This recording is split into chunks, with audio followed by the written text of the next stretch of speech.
बता रहा था, एक बार स्क्रीनशॉट्स दिखा देता हूँ आपको। गूगल स्कॉलर के बारे में मैंने बात की थी। ये OATD जो मैं बोल रहा था, ओपन एक्सेस थेसिस एंड डिसर्टेशंस, ये पहली लिंक।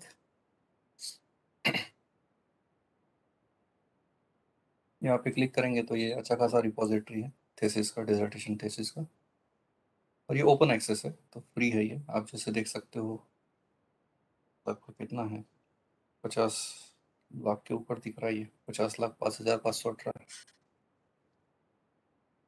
उसके बाद ये NDLTD, मैंने NPTEL बताया था कि आपको? नहीं, NPTEL नहीं, ये साइट है, वो थोड़ा सा करेक्ट कर लेंगे आप। NDLTD, network digital library of thesis and dissertations. यहाँ पे आपको वो गेटवे मिल जाते हैं। मैं दिखा देता हूँ आपको, दिखा देता हूँ आपको।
ये जो मैं बोल रहा था ना आपको, कंट्री वाइज,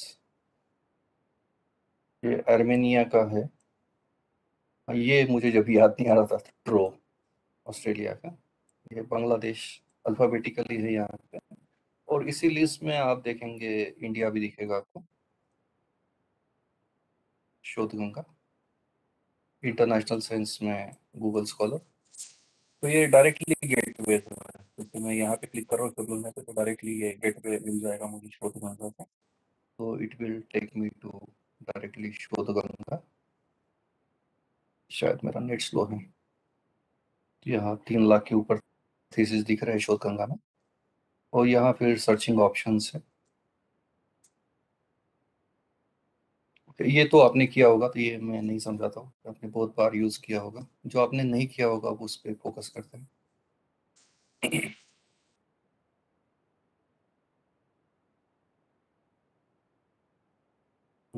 एनलिस्ट के बारे में मैं बता रहा था आपको, शोध गंगा। उसके बाद ये नागपुर यूनिवर्सिटी की वेबसाइट है, होम पेज। यहाँ से आपको ई लाइब्रेरी का रिसोर्स मिलता है। ये मैं करके दिखा देता हूँ आपको। आप थोड़ा सा नोट कर लेंगे, 3 चीज़ें हैं यहाँ पे। हम्म, ये NPTEL पे है ये चीज, और इम्प्लीमेंट।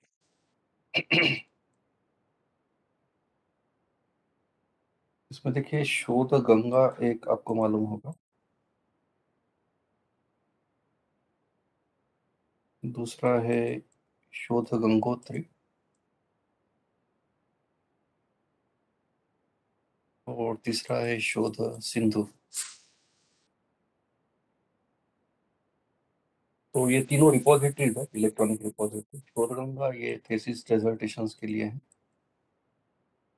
थेसिस और डिसर्टेशन की रिपोजिटरी। शोध गंगोत्री ये सिनॉप्सिस की या ऑनगोइंग रिसर्च प्रपोजल्स की रिपोजिटरी है। और शोध सिंधु ये रिसर्च आर्टिकल्स की रिपोजिटरी है।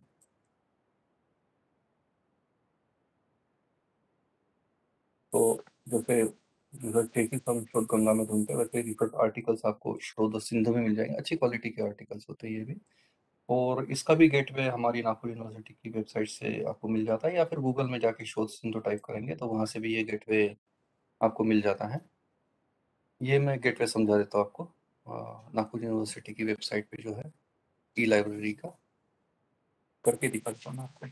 बाकी तब तक ये जो हमने रिपॉजिटरी के बारे में बात की थी, साइंस डायरेक्ट यानी ये एल्सेवियर का वर्टिकल है, बहुत अच्छी क्वालिटी के पेपर्स मिल जाते हैं यहाँ पे। इसके बाद एमराल्ड इनसाइट जो मैं बता रहा था, जे स्टोर, एब्सको, प्रोक्वेस, ये भी अच्छी रिपॉजिटरी है। तो प्रोक्वेस में थेसिस भी है और ये पेड है, थोड़ा महंगा भी है प्रोक्वेस। सेज पब्लिकेशंस है, कैम्ब्रिज है, जेगेट है, बहुत सारे हैं। ओके, तो अभी मैं आपको ये जो इलेक्ट्रॉनिक डेटाबेसेस है ये समझा देता हूँ, सर्च कैसे करते हैं। सर एक बार वो एमएस वाला भी दिखा दीजिए। हाँ हाँ, वो भी दिखा देता हूँ। पहले ये कर लेते हैं हम लोग गूगल स्कॉलर, और फिर माइक्रोसॉफ्ट एकेडमिक कर लेते हैं।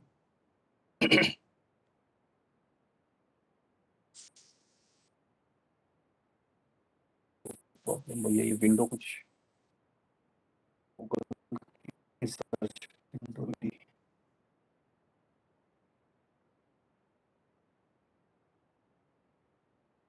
यहाँ से ही करना होगा। पहले गूगल स्कॉलर दिखा रहा हूँ मैं आपको। आपने ये यूज़ किया होगा, पर मैं साइंटिफिकली इसको यूज़ कैसे करते हैं वो दिखा रहा हूँ आपको।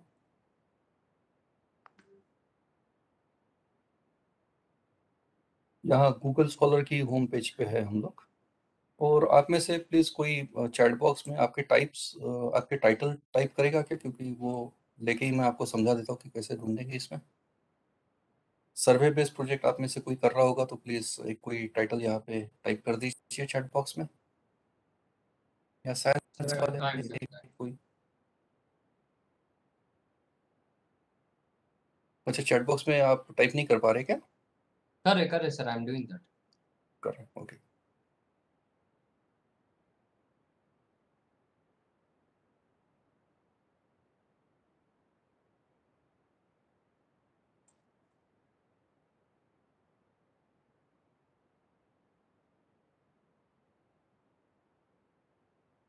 कोई भी दो लोग अगर करते हैं तो मुझे थोड़ा सा और बेटर हो जाएगा डेमोन्स्ट्रेशन देने के लिए।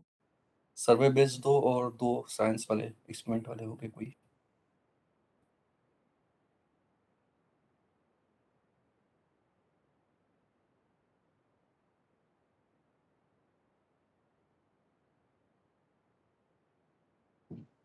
सर मिला सर।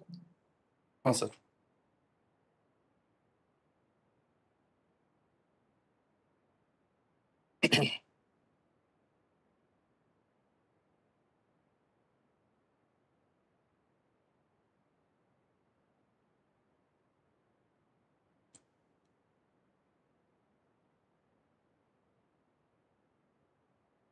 और कोई टाइप कर रहा है?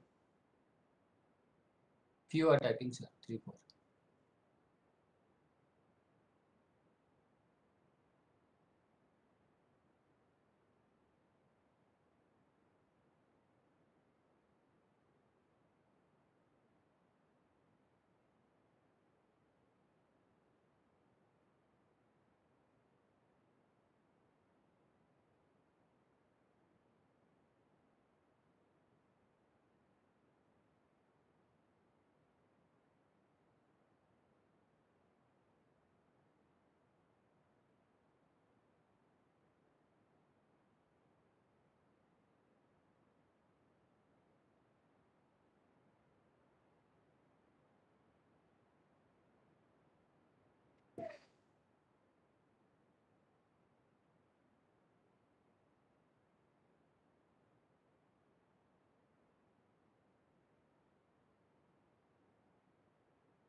Okay,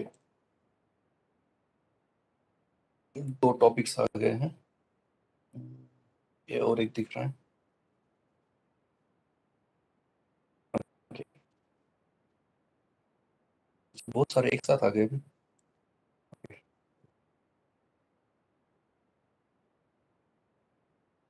critical analysis, affordable housing initiative.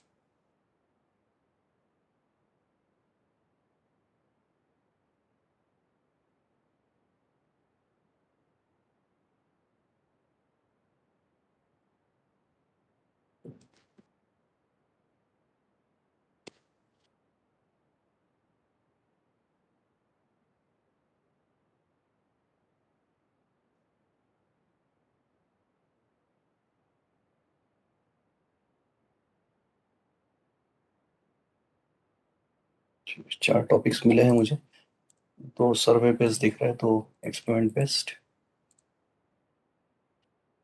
चलिए करके देखते हैं इसको।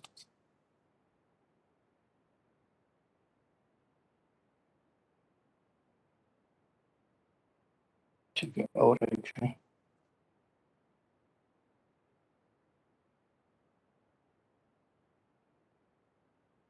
ठीक है।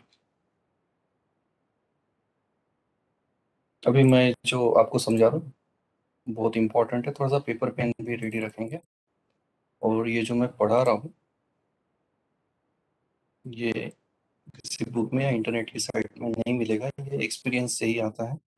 और ये बहुत ही मीनिंगफुल एक्टिविटी अभी हम लोग कर रहे हैं। समझा देता हूँ मैं इसका करना क्या है। जब लिटरेचर रिव्यू करते हैं तो रिसर्च स्कॉलर्स का कहना ये होता है बहुत बार कि सर मेरे टॉपिक पे तो लिटरेचर ही नहीं मिल रहा है, तो क्या करूँ। तो इसमें स्वाभाविक दो चीज़ें हो सकती है जिसकी वजह से हमको लिटरेचर नहीं मिलता है। उसमें का पहला कारण है कि शायद हमने ऐसे टॉपिक में हाथ डाला है जो नोवेल है। टॉपिक्स दो प्रकार के होते हैं, एक होता है मैच्योर टॉपिक और दूसरा होता है कंटेम्पररी। कंटेम्पररी यानी जिसके ऊपर बिल्कुल लेटेस्ट है वो चीज़, कंसेप्ट, और जिसके ऊपर रिसर्च नहीं हुआ है। तो एज ए रिसर्च स्कॉलर हमने ऐसे टॉपिक में हाथ नहीं डालना चाहिए, ये पहली बात। मैच्योर टॉपिक का मतलब है कि ऐसे टॉपिक जिसके ऊपर कम से कम 1000 स्टडीज दुनिया में कहीं ना कहीं कभी ना कभी टाइम पॉइंट पे हुई है, ऐसे टॉपिक में हमने जनरली काम करना चाहिए। दूसरा एक कारण ये हो सकता है कि हमको लिटरेचर नहीं मिलता है, वो ये है कि हम लोगों को शायद ये नहीं मालूम कि ढूंढते कैसे हैं, जिसको सर्च स्ट्रेटेजी कहते हैं। उनको सर्च स्ट्रेटेजी ये टर्म शायद मालूम नहीं, और वो साइंटिफिकली सर्चिंग कैसे करते हैं वो शायद बहुत सारे लोगों को मालूम नहीं होता है, जिसकी वजह से लिटरेचर नहीं मिलता है। तो मैं अभी समझा रहा हूँ आपको इलेक्ट्रॉनिक डेटाबेस से सर्च कैसे करते हैं। उसमें स्टेप नंबर 1 होती है आइडेंटिफिकेशन ऑफ कीवर्ड्स। आप कहीं पे नोट भी करके रख देंगे।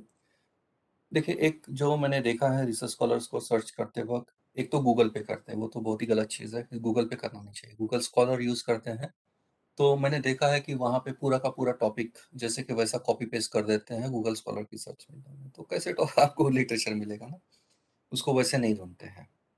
तो आपको सबसे पहले कीवर्ड्स आइडेंटिफाई करने हैं। तो कीवर्ड आइडेंटिफाई कैसे करेंगे? कीवर्ड की आइडिया आपको मोस्टली मिल जाती है टाइटल से, आपके ऑब्जेक्टिव से और आपके हाइपोथेसिस से। अभी वक्त कम है और लिटरेचर रिव्यू कैसे करते हैं ये थोड़ी ना टॉपिक है। हमको तो मेजर सोर्सेस ऑफ डेटाबेसेस ये पढ़ाना है ना मुझे, तो वहीं पे जा रहा हूँ मैं। तो मैं सिर्फ टाइटल से कीवर्ड कैसे आइडेंटिफाई करते हैं ये बता देता हूँ, बाकी आप ये कर लेंगे। तरीका वही है। अभी टाइटल को रेफर करते हुए जब तक कीवर्ड्स की लिस्ट नहीं बनेगी तब तक सर्चिंग होगा नहीं, जिसको सर्च स्ट्रेटेजी है एडवांस सर्चिंग कहते हैं। अभी आपने जो टॉपिक्स दिए हैं वही टॉपिक लेके मैं कीवर्ड्स कैसे आइडेंटिफाई करते हैं वो बता रहा हूँ। और जिनके टाइटल मैंने लिए हैं वो तो उनके करके दिखा रहा हूँ, दे रहा हूँ, पर जिन्होंने टाइटल नहीं यहाँ पे पोस्ट किए हैं या फिर जिनके मैंने यहाँ कॉपी पेस्ट नहीं किए हैं उनको बता रहा हूँ कि आप अपने टाइटल के साथ जो मैं कर रहा हूँ वो मेरे साथ फॉलो करेंगे। देखिए, यहाँ से शुरू कर रहा हूँ मैं। क्रिटिकल एनालिसिस ये क्या बता रहा है, हम क्या करना चाहते हैं, यानी एक्शन। आप अपने अपने रिस्पेक्टिव टॉपिक के साथ ये करेंगे जो मैं कर रहा हूँ। क्रिटिकल एनालिसिस क्या बता रहा है, हम क्या एक्शन करने वाले हैं। बहुत बार हम इसको कीवर्ड नहीं कंसीडर करते हैं। उसके बाद ऑफ, ये तो कनेक्टिंग प्रपोजिशन है तो ये कीवर्ड हो नहीं सकता है। उसके बाद रोल ऑफ मैनेजमेंट, ये क्या हो गया, ये हो गया हमारा थीम या हमारा एरिया ऑफ इंटरेस्ट।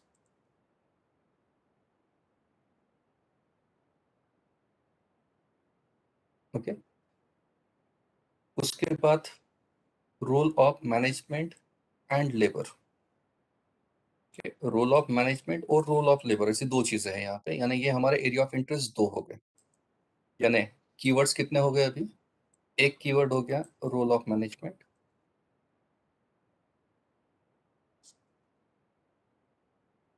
और दूसरा हो गया role of labour.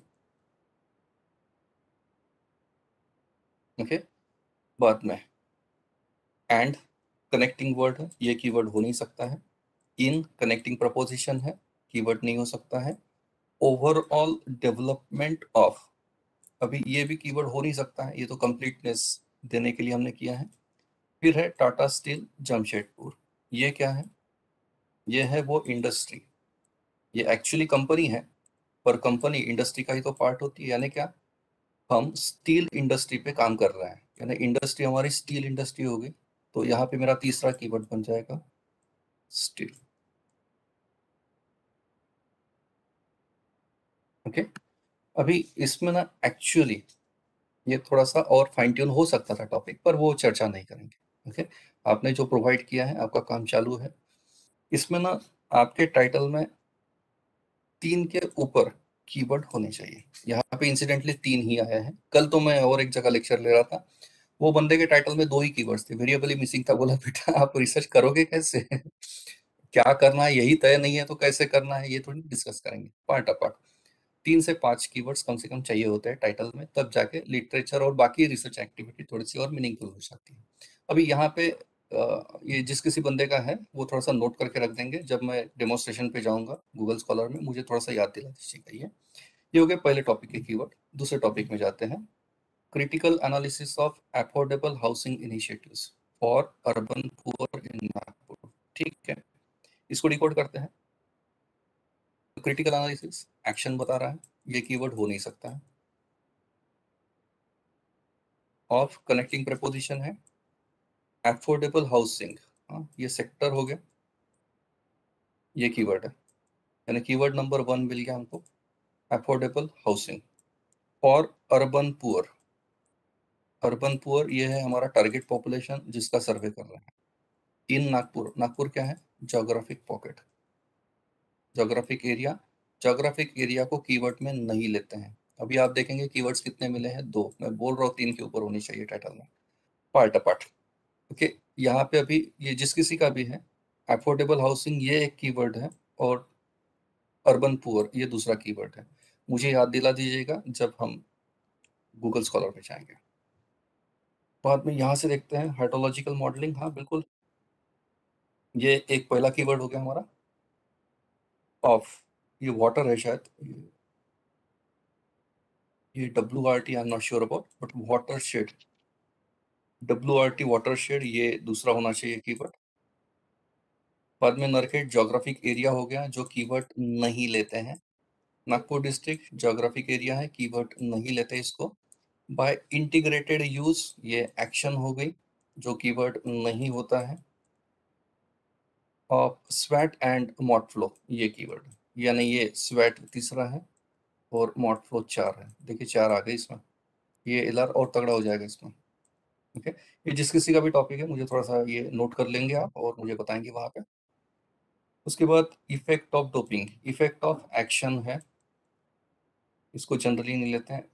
Doping of various metal,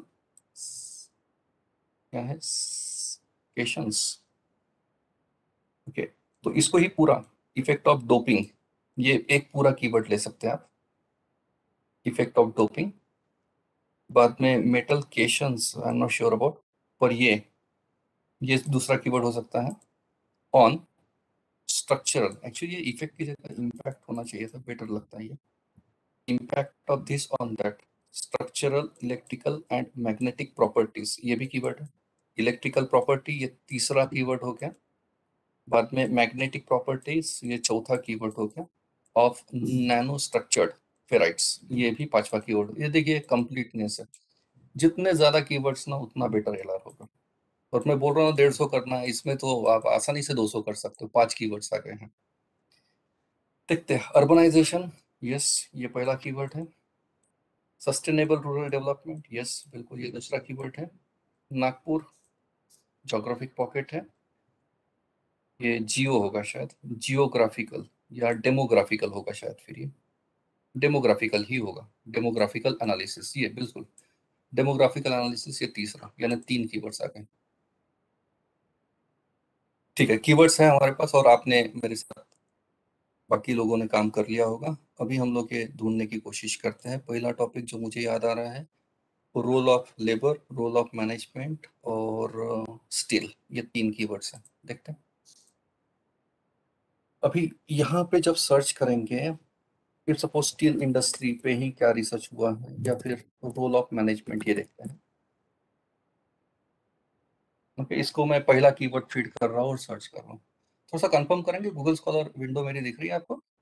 ji sir, ji sir. Yes sir.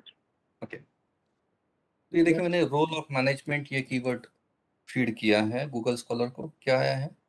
Results आए हैं 55,80,000। ओके, अभी ये इतना सारा कब पढ़ेंगे, कब समझेंगे, कब हमारी स्टडी करेंगे? Not feasible. यानी क्या, एक कीवर्ड से काम नहीं होगा और ये जो तरीका है ये गलत है। ये सब इतने सब थोड़ी ढूंढेंगे। अब ये इतने रिजल्ट्स आने का कारण क्या है? अभी गूगल के डेटाबेस में ये रोल ऑफ मैनेजमेंट में 3 वर्ड्स है, एक रोल, दूसरा ऑफ और तीसरा मैनेजमेंट। गूगल स्कॉलर के डेटाबेस में जहां जहां उसको रोल दिखा है, जहां जहां उसको ऑफ दिखा है टाइटल में, हाँ, और जहां जहां मैनेजमेंट दिखा है, ओके, ये पूरा का पूरा उसने इकट्ठा करके हम लोगों को इतना रिजल्ट दिया है 55,80,000। पर हमको ऐसे स्टडीज थोड़ी ना चाहिए कि जहाँ पे सिर्फ रोल हो, ऐसे स्टडी थोड़ी ना चाहिए जिसमें सिर्फ ऑफ हो, या ऐसे स्टडीज थोड़ी ना चाहिए जिसमें सिर्फ मैनेजमेंट आया हो। हमको तो ये तीनों चीजें एक साथ चाहिए। यानी ये 3 वर्ड ना यूज करते हुए हमको ये फ्रेज चाहिए पूरी की पूरी, और इसी ऑर्डर में, इसी क्रम में।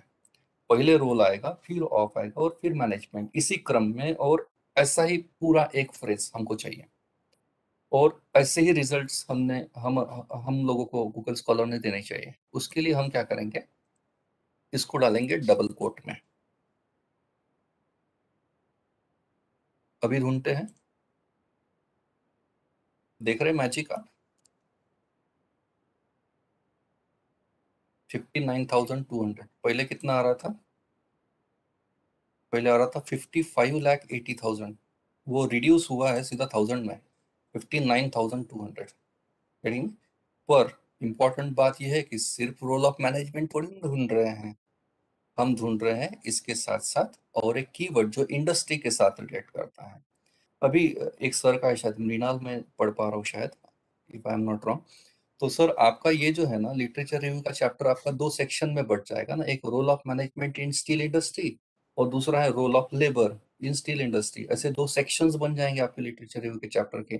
तो आपको लिटरेचर सर्च करते वक्त 2 सेंस में करना होगा। तो जैसे role of management in steel industry ऐसे, तो यहाँ पे हम लगाएंगे एंड कमांड, जिसको बुलियन कमांड कहते हैं। आप कहीं पे नोट करके रख देंगे, 3 बुलियन कमांड्स होती है।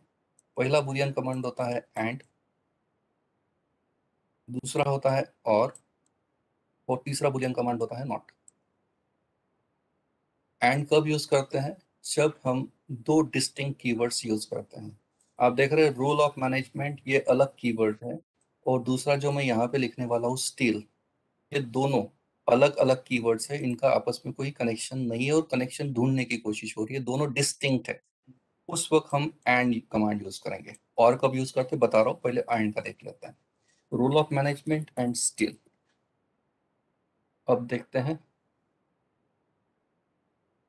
देखिए 5,500 पे रिड्यूस हुए, हम लोग 59,000 पे थे, अभी 5,500 पे आए। यानी क्या, गूगल स्कॉलर हम लोगों को हम जो ढूंढ रहे हैं उसके और करीब लेके जा रहा है। ओके, और टाइटल में ही अगर और एक कोई कीवर्ड होता तो ये हम लोगों को और प्रिसाइजली मिल गया होता। चलिए पार्ट अपार्ट। अभी थोड़ी देर पहले मैं ये भी बता रहा था आपको कि 5 साल का करना चाहिए, पिछले 5 साल का। अभी गूगल स्कॉलर ने 5,500 में जो दिया है, इसके डेटाबेसेस में जब से ये एग्जिस्ट कर रहा है तब से दिया है, पर हमको पिछले 5 साल का ही चाहिए। तो उसके लिए आप इस तरफ देखेंगे जिसको एडवांस सर्चिंग कहते हैं, ये वाला पार्ट। आप देखेंगे पिछले 1 साल के पेपर्स चाहिए तो आपको सिर्फ यहाँ पे क्लिक करना है। आपको पिछले 2 साल के पेपर्स चाहिए सिर्फ, तो आपको यहाँ क्लिक करना है। आपको पिछले 4 साल के पेपर्स चाहिए तो आपको यहाँ क्लिक करना है, पर मुझे पिछले 5 साल या पिछले 10 साल के पेपर्स चाहिए तो मैं यहाँ कस्टम रेंज करूँगा और यहाँ स्टार्टिंग ईयर जैसे मैं बोल रहा हूँ कि 2010 से लेके 2021, मुझे ये पिछले 11 साल का ही डेटाबेस ढूंढना है। यहाँ पे मैंने कमांड दे दी, अभी मैं सर्च कर रहा हूँ। ये पिछले 10 साल के पेपर्स देखिए आधे हो गए, 2770। आपको पिछले 5 साल के ही चाहिए, करके देखते हैं। 2016 से 2021 ये और रिड्यूस हो गए 1540। और अभी चेक करते हैं कि हम जो ढूंढ रहे हैं वो है क्या यहाँ पे। हाँ, बिल्कुल दिख रहा है, role of management, role of management. ठीक है, स्टील डाला था, ये देखिए स्टील है। 350 frontline workers from steel plants, यही तो ढूंढ रहे थे, यानी ये पेपर काम का है। इसके तुरंत बाद देखना क्या है, ये अगर काम का लग रहा है तो ऑब्वियसली हम डाउनलोड करना चाहेंगे ना। डाउनलोडिंग के लिए यहाँ फंक्शन है जहाँ पीडीएफ लिखा है, यानी ये फ्री ऑफ कॉस्ट डाउनलोड हो सकता है। चेक करते हैं पीडीएफ फाइल।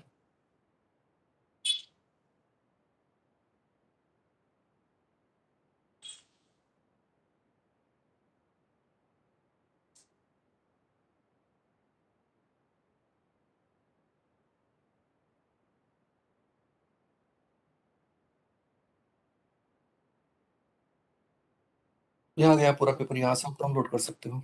ऊपर ये बटन दिख रही है आपको डाउनलोडिंग की, यहाँ से आप डाउनलोड कर सकते हो। वापस जाते हैं। स्टिल है मैनेजमेंट कमिटमेंट, जो रोल ऑफ मैनेजमेंट का ही एक वेरिएबल है, क्योंकि रोल ऑफ मैनेजमेंट ये कंपोजिट टर्म है, उसमें से ही एक वेरिएबल जो है जिसको कंस्ट्रक्ट कहते हैं एक्चुअली, ये रोल ऑफ मैनेजमेंट जिसको एचओसी कहते हैं। मैं कल बात करूंगा एचओसी के बारे में। ये है आपका SOC, second order construct. Management commitment जिसको वेरिएबल कह सकते हो आप। ये देखिए रोल ऑफ मैनेजमेंट, यहाँ स्टील है, तो ये आप चेक कर सकते हैं, यानी एक बेटर तरीका है। इंडियन स्टील इंडस्ट्री, यही तो देख रहे थे शायद। Okay, impact of management practices यानी रोल ऑफ मैनेजमेंट ही है, और इंडियन स्टील इंडस्ट्री शायद यही ढूंढ रहे थे, तो यहाँ से तो मिल रहे पेपर्स। ओके, तो ये थोड़ा सा और मीनिंगफुल हो जाता है। इसमें मैं थोड़ा सा और बता देता हूँ कि इसमें जैसे की कंट्रीब्यूटर्स आपको ढूंढना है तो कैसे आइडेंटिफाई करेंगे। की कंट्रीब्यूटर्स यानी वो ऑथर होते हैं जो बादशाह है हमारे फील्ड के। तो यहाँ पे हमको एक रेफरेंस मिलता है साइटेशंस का। ये पेपर को साइट किया गया है 9 लोगों ने, तो उसके 2 कारण हो सकते हैं कि ये पब्लिश कब हुआ। ये 2017 में पब्लिश हुआ है, तो 4 साल से ही एग्जिस्ट कर रहा है, इसलिए शायद साइटेशन कम है। या फिर ये लेसर नोन ऑथर्स हो सकते हैं जिसकी वजह से साइटेशंस कम है।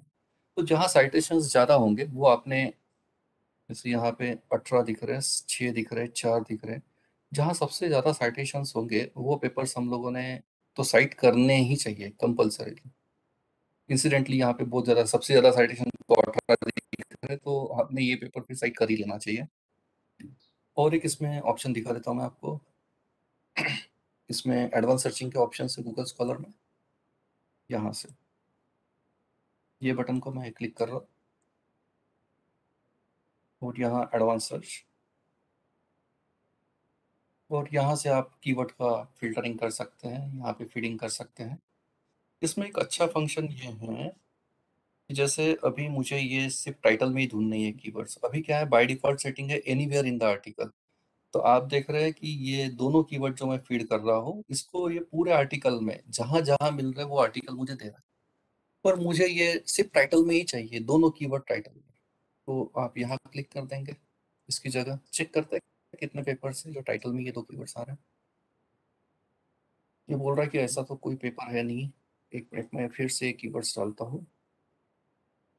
रोल ऑफ, ये ना गूगल स्कॉलर के थोड़े लिमिटेशन है, बाकी सर्च इंजिन पे ये और बेटर काम करते हैं। जो मैं कमेंट्स बता रहा हूँ आपको, इसको एडवांस सर्चिंग कहते हैं। ये डब्ल्यू का डेटा मैं अभी दिखा रहा हूँ आपको, वेब ऑफ साइंस का, और बाकी सब स्प्रिंजर राउटलेज वगैरह, उसमें ये और बेटर फंक्शंस है। ये गूगल स्कॉलर का थोड़ा सा लिमिटेशन है स्टिल। यहाँ से मैं टाइटल का लिंक कर रहा हूँ, एनीवेयर टाइटल। ओके, इसको मैं 2010 से कर देता हूँ। चेक करते हैं कुछ मिलते हैं क्या। यहाँ पे तो नहीं मिल रहा इतना प्रिसाइज, पर बाकी डेटाबेसेस में ये मिल जाएंगे। और फिलहाल आप तो यहाँ पे वो जो कमांड्स हम लोग यूज कर रहे थे, रूल ऑफ मैनेजमेंट हाइफन वाले, डबल हाइफन एंड स्टील, यहाँ से तो मिल रहा है आपको 2770 पेपर्स मिल रहे हैं, काम के पेपर्स से ही। फिर दूसरा एक देख लेते हैं जो टॉपिक मुझे दिए हैं, critical analysis of affordable housing, ठीक है। Actually, the urban topic is a study of affordable housing initiative by government for improving the housing facilities of urban poor. Actually, मैं लिख नहीं पाई, for improving the अच्छा housing facilities of urban poor. अच्छा, ठीक है। तो कीवर्ड्स आइडेंटिफाई कर लिया आपने? अफोर्डेबल हाउसिंग होगा, एक मिनट अर्बन मैं पुअर टाइप कर होगा रहा और हूँ। शायद हाउसिंग फैसिलिटीज होगा। ठीक है, और अफोर्डेबल हाउसिंग अफोर्डेबल हाउसिंग, और है urban poor urban and poor housing facilities. I suppose I'm not sure whether it is. Housing facility, पहले ये दो कीवर्ड्स के साथ देख लेते हैं। ये पिछले 10 साल का लिख रहा हूँ, 11 साल का, 12,000 पेपर्स है बोल रहा है। अर्बन पुअर ले लिया है इसने, अफोर्डेबल स्ट्रेटेजी फॉर हाउसिंग, लग तो रहा है काम का ये है। और साइंस डायरेक्ट का यानी एल्सवेयर का है, तगड़े लेवल का होगा। हाँ, साइटेशन ही बता रहे हैं 6 से। अफोर्डेबल हाउसिंग लिया तो है इसने, अर्बन पुअर भी है, बाद में बुक है बोल रही है अफोर्डेबल हाउसिंग पे, ये भी काम किया आपने तो। सस्टेनेबल हाउसिंग, अफोर्डेबल को शायद सस्टेनेबल, ये इंटरचेंजेबल वर्ड होगा शायद, आई एम नॉट श्योर, पर उसने पकड़ा तो है। अफोर्डेबल हाउसिंग, अर्बन पुअर, ये भी पीडीएफ है टैंड ऑफ ऑनलाइन के, ये भी तगड़े क्वालिटी का होगा। यस, साइटेशन भी 36 है। टैंड ऑफ ऑनलाइन बहुत ही तगड़ा रिसोर्स है, ये तो हम लोग हमेशा यूज करते हैं। ये भी है अफोर्डेबल हाउसिंग। ओके, ये थोड़ा सा ना आपको शायद समझ में आ रहा होगा अभी, ये ढूंढने का जी तरीका सर। है इसमें। ये आपने किया होगा इससे पहले भी, पर ये जो है ना ये बहुत ही मीनिंगफुल है, गूगल स्कॉलर को हैंडल करते आना।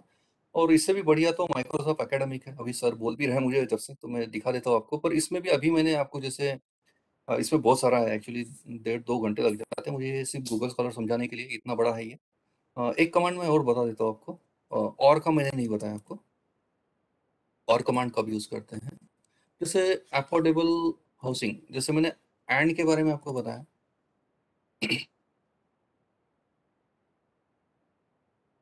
एंड कब यूज करते हैं, तो जब डिस्टिंक्ट कीवर्ड्स हैं, ओके।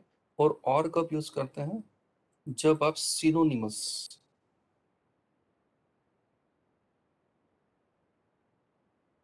कीवर्ड्स यूज करते हो। जैसे अभी पहले इसमें लेबर आया था, तो लेबर की जगह में एम्प्लॉय भी तो बोल सकता हूँ ना, या डेली वेजेस भी बोल सकता हूँ मैं हेडिंग में। ये सिनोनिमस वर्ड्स है, आपको ऐसे भी पेपर चल जाते हैं ना। जैसे अभी अफोर्डेबल हाउसिंग को लेके हम लोग एक बोल रहे थे कि जो इसने पकड़ा है सिनोनिमस, वहां से लिया मैंने, ये तो मैं पहली बार कर रहा हूँ ये कीवर्ड लेके, और जस्ट समझाने के लिए। जैसे सस्टेनेबल हाउसिंग पे आपको चलते हैं, ये पेपर पे आपको चलते हैं साइट करने के लिए, तो हाँ मैं और कमांड यूज कर रहा हूँ जो सिनोनिमस वर्ड है। अब देखते हैं, आप देखेंगे एक चीज है, एंड जब लगाते हैं तो नंबर ऑफ पेपर्स रिड्यूस होते हैं, और जब लगाते हैं तो नंबर ऑफ पेपर्स इंक्रीज होते हैं। चेक कर लेते हैं, पहले कितने थे, 12,000 थे जब मैंने और कमांड नहीं यूज किया था। अभी जब मैं और कमांड यूज कर रहा हूँ अफोर्डेबल हाउसिंग के लिए, सस्टेनेबल हाउसिंग, तो आप देखेंगे 12,000 के 16,100 पेपर्स हुए हैं। तो ये ना थोड़ा सा इसको कहते हैं एडवांस सर्चिंग ऑप्शंस, और इसी को कहते हैं यूज ऑफ बुलियन कमांड्स। और एसएलआर वगैरह जब हम करते हैं ना, तो ये कीवर्ड्स हम लोगों को वहाँ पेपर में मेंशन करने होते हैं कि हमने बुलियन कमांड्स कौन से यूज किए हैं और एडवांस सर्चिंग ऑप्शंस हमने कौन से यूज किए हैं।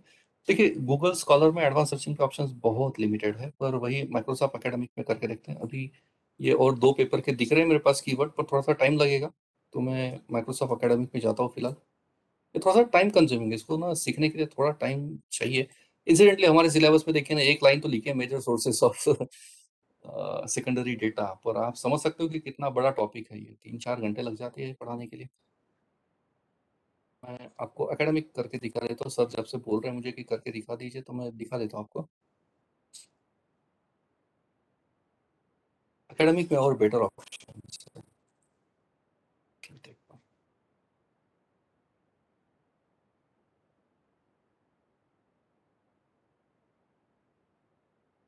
इसके लिए कुछ डाउनलोड करना पड़ता है क्या? नहीं कुछ नहीं सर, कुछ भी नहीं, डायरेक्ट सर्च विंडो आई है यहाँ पे। ओके। ये देखिए सर, इसका डेटाबेस कॉम्प्रहेंसिव है। यहाँ पे आपके कीवर्ड्स डाल के देखते हैं सर, जब भी जो रोल ऑफ मैनेजमेंट देख लेते हैं, और आपको वहाँ के शायद फिगर्स भी याद होंगे, कुछ 5,000 के आसपास था लास्ट फिगर हमारा। यहाँ पे भी वही बुलियन कमांड्स और एडवांस सर्चिंग ऑप्शंस यूज करेंगे, और स्टील था शायद। ये क्या दिखा रही है? इस तो देखिए, यहाँ पे मैं जो बता रहा था ना, इस पे सर्चिंग के ऑप्शंस बहुत बेटर है। यहाँ पे 1116 दिखा रहा है ये, और एडवांस सर्चिंग ऑप्शन बहुत बेटर है यहाँ पे। जैसे आप देख रहे हैं यहाँ पे टाइम, जहाँ टाइम का फिल्टर डाल सकती है, 1940 से दिखाया इसने, ये थोड़ी ना पुराने लेंगे।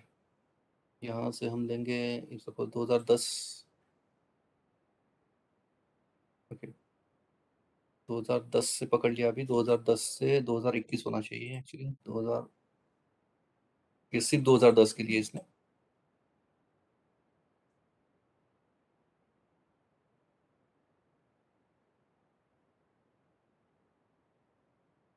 रीसेट करना होगा।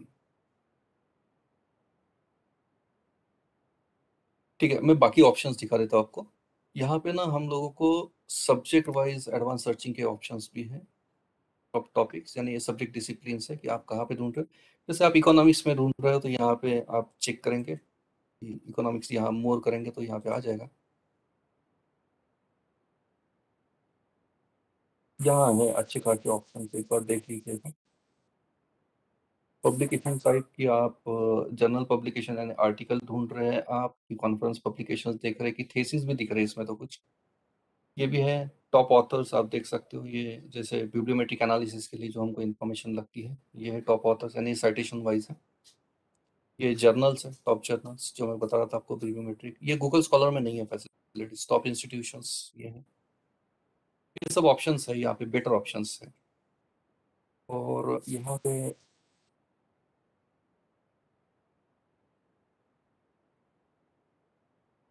ये हाइपर लिंक है आर्टिकल, सब आप ओपन करेंगे तो शायद ये मिल जाएंगे, एब्स्ट्रैक्ट वगैरह, ये सुविधा है इसमें जो गूगल स्कॉलर में नहीं है। आप एब्स्ट्रैक्ट देख सकते हो, ये काम का है नहीं है पेपर, फुल लेंथ पेपर अगर अवेलेबल है तो वो दे देता है। तो ये ब्रीफ इंट्रोडक्शन मैंने बता दिया माइक्रोसॉफ्ट एकेडमिक का, आप बाकी इसको फॉलो कर सकते हैं। आपको खेलना होगा सर इसको, इसके साथ तो ये आ जाता हूँ। ये मुझे भी कभी किसी ने पढ़ाया नहीं है, मैं कर करके सीखा हूँ। जी सर। ये हो गए फ्री वाले, मैंने सर्च इंजन का बता दिया आपको। अभी आपको मैं डेटाबेसेस दिखा देता हूँ। सर्च इंजन और डेटाबेसेस ये दो प्रकार होते हैं, मैंने दो सर्च इंजन बता दिया आपको, अभी डेटाबेसेस बता देता हूँ। डेटाबेसेस और तगड़े होते हैं, उसमें आपको ऑब्वियसली पेपर्स अच्छी क्वालिटी के मिल जाते हैं, और क्या बोलते हैं, क्वालिटी भी बहुत बेटर होती है डेटाबेसेस में, और वो पेड रहते हैं बेसिकली। मैं दिखा देता हूँ आपको, मैं थोड़ा सा 1 मिनट के लिए लॉग इन कर रहा हूँ, पहले वो मैं साइट दिखा देता हूँ आपको जहाँ से हमको ये करना है। मैं गूगल में हूँ फिलहाल, और RTMNU की वेबसाइट पे जा रहा हूँ। ये नागपुर यूनिवर्सिटी की ऑफिशियल वेबसाइट है।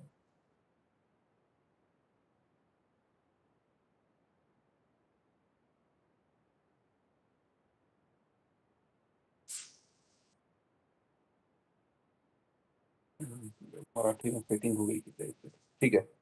यहाँ पे आपको ई लाइब्रेरी दिख रही है, यहाँ पे क्लिक करना है आपको। ई ग्रंथालय मीन्स ई लाइब्रेरी। ये सेटिंग वालों ने मराठी में कैसे क्या आ गई, ओके। बाद में अबाउट ई लाइब्रेरी, बाद में ई रिसोर्सेस है ये रिमोट लॉगिन जो दिख रहा है ना, यहाँ पे जाएंगे। ये शोध गंगा का गेटवे है यहाँ पे। ये ई पीजी पाठशाला, ये भी अच्छा गेटवे है। ये इनक्लिबनेट को लेके गेटवे दिया है, और यहीं पे आपको शोध सिंधु का भी गेटवे मिलता है। ये ई ग्रंथालय नहीं, वही होगा, ये ई शोध सिंधु का गेटवे भी है यहाँ पे, ओके। वो चेक कर लेंगे, इंग्लिश में नहीं आ रहा है यहाँ पे, पर मैं यहाँ से ये जो दिख रहा है रिमोट लॉगिन, यहाँ पे जाएंगे। ये लॉगिन लगता है आपको, ये यूनिवर्सिटी से मिलता है आपको, अगर आप पीएचडी कर रहे हैं तो एक एप्लीकेशन देनी होती है आपको यूनिवर्सिटी को, और वहाँ से आपको ये रिमोट लॉगिन और पासवर्ड मिलता है, वो यूज़ करेंगे। तो मैं 1 मिनट के लिए स्टॉप शेयरिंग कर रहा हूँ, मैं लॉगिन कर लेता हूँ पहले।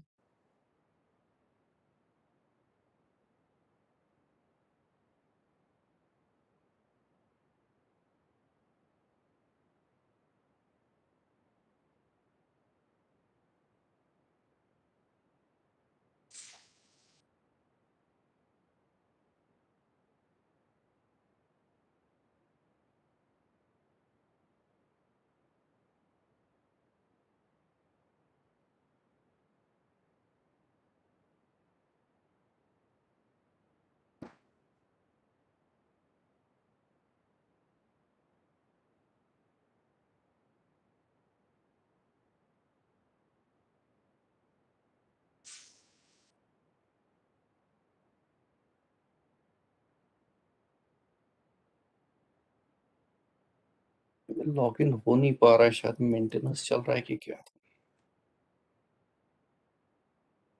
लॉगिन हो नहीं पा रहा है।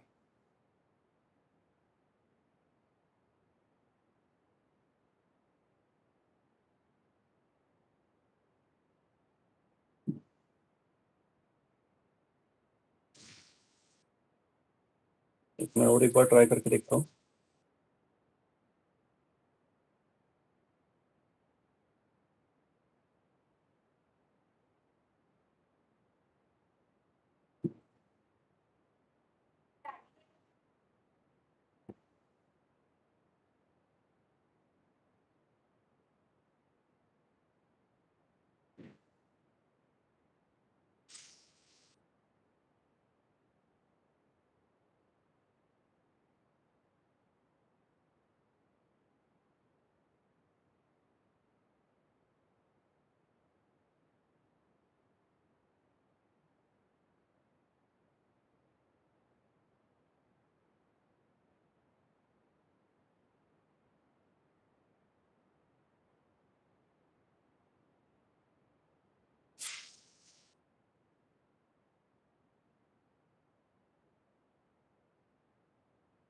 एक मिनट में कोशिश कर रहा हूँ, लॉगिन विंडो तो ओपन हो गई है, आईडी पासवर्ड ले नहीं रहा है। एक मिनट चेक करता हूँ मैं।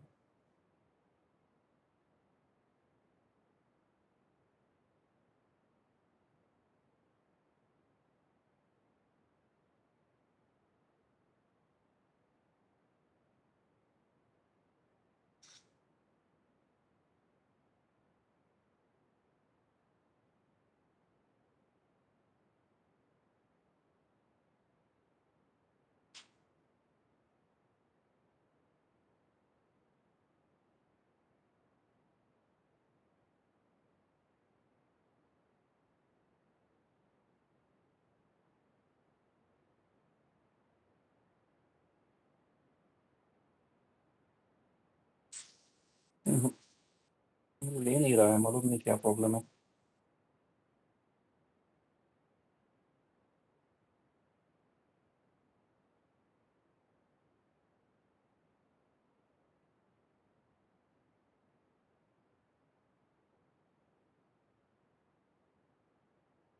नहीं ले रहा है, पर यहाँ से वो WOS वगैरह जो है वहाँ पे आपको एक्सेस मिल जाता है, और वहाँ पे हम एक्चुअली सर्चिंग कर सकते हैं, पर इंसिडेंटली ये हो नहीं पा रहा है लॉगिन मेरा। देखते हैं, मैं आज शाम को फिर से करके देखता हूँ, कल है ही मेरा सेशन, हो गया तो फिर मैं फिर से वहाँ पे करके दिखा दूंगा आपको। चलिए, for the time being next topic पे जाते हैं। इसको लेके कुछ क्वेश्चन होंगे तो पूछ लीजिए, फिर मैं फ्रेश टॉपिक शुरू करता हूँ।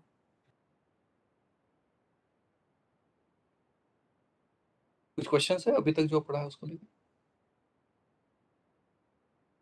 आवाज आ रही है मेरी आपको?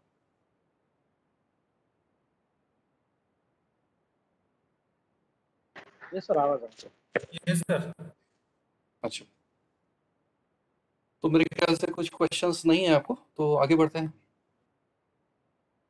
नेक्स्ट सेक्शन में मैं जा रहा हूँ अभी। हमने 2 टॉपिक्स कवर किए हैं, प्राइमरी सेकेंडरी डेटा और major sources of secondary data, ये टॉपिक कवर कर लिया मैंने। अभी तीसरा टॉपिक हम लोग शुरू कर रहे हैं, जो है क्वेश्चनर वर्सेस शेड्यूल, और फिर गाइडलाइंस फॉर या स्टेप्स इन क्वेश्चनर डिजाइनिंग। ये 4 टॉपिक्स हैं, तो यहाँ से शुरुआत कर रहा हूँ मैं। एक क्वेश्चनर और शेड्यूल ये 2 डॉक्यूमेंट्स हैं, और जानकारी के लिए बता देता हूँ। क्वेश्चनर को हम सर्वे फॉर्म कहते हैं।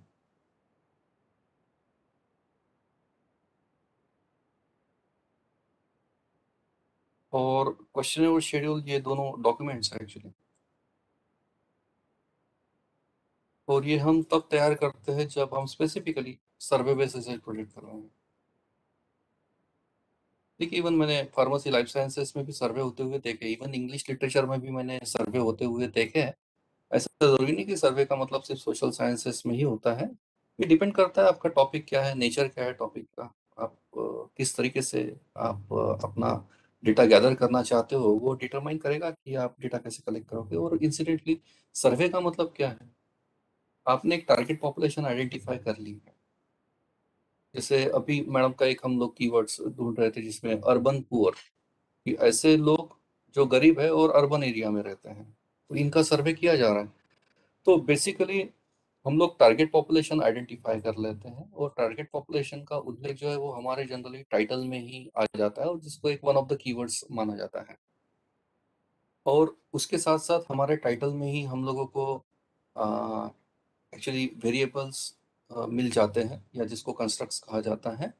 और हम एग्जैक्टली क्या करना चाहते हैं वो ध्यान में रखते हुए एक सर्वे फॉर्म तैयार करते हैं। और जो हमारे टारगेट पॉपुलेशन है जिसको रेस्पोंडेंट कहा जाता है, वो रेस्पोंडेंट से हम लोग वो सर्वे फॉर्म फिलअप कर लेते हैं। इस पर्टिकुलर प्रोसेस को हम सर्वे कहते हैं। और सर्वे करते वक्त हम लोगों को एक फॉर्म तैयार करना होता है जिसको सर्वे फॉर्म कहते हैं, उसको ही हम क्वेश्चनर या फिर शेड्यूल कहते हैं। यानी 2 मेजर तरीके हैं सर्वे करते वक्त आपका डेटा कलेक्ट करने के। और ये दोनों डॉक्यूमेंट्स हैं, और ये दोनों डॉक्यूमेंट्स को डेटा कलेक्शन इंस्ट्रूमेंट कहा जाता है।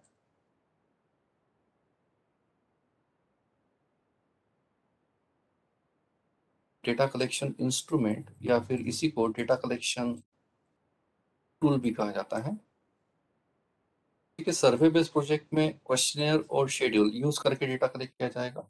और एक्सपेरिमेंट बेस्ड प्रोजेक्ट में आपके जो इनपुट्स होते हैं, खास करके कोई मशीन्स है, गैजेट्स है, इक्विपमेंट्स है, कोई एपरेटस आप यूज कर रहे हो, नो, इन सबको ही डेटा कलेक्शन इंस्ट्रूमेंट कहा जाता है। और सर्वे बेस्ड प्रोजेक्ट में यही इंस्ट्रूमेंट जो है मशीन ना होते हुए यहाँ पे फॉर्म्स होते हैं, ये फॉर्म हम रेस्पोंडेंट से फिलअप कर लेते हैं। तो इन्हीं को हम डेटा कलेक्शन इंस्ट्रूमेंट्स कहते हैं। सर्वे बेस्ड रिसर्च प्रोजेक्ट में 3 इंस्ट्रूमेंट माने जाते हैं डेटा कलेक्शन के। एक है आपका क्वेश्चनर,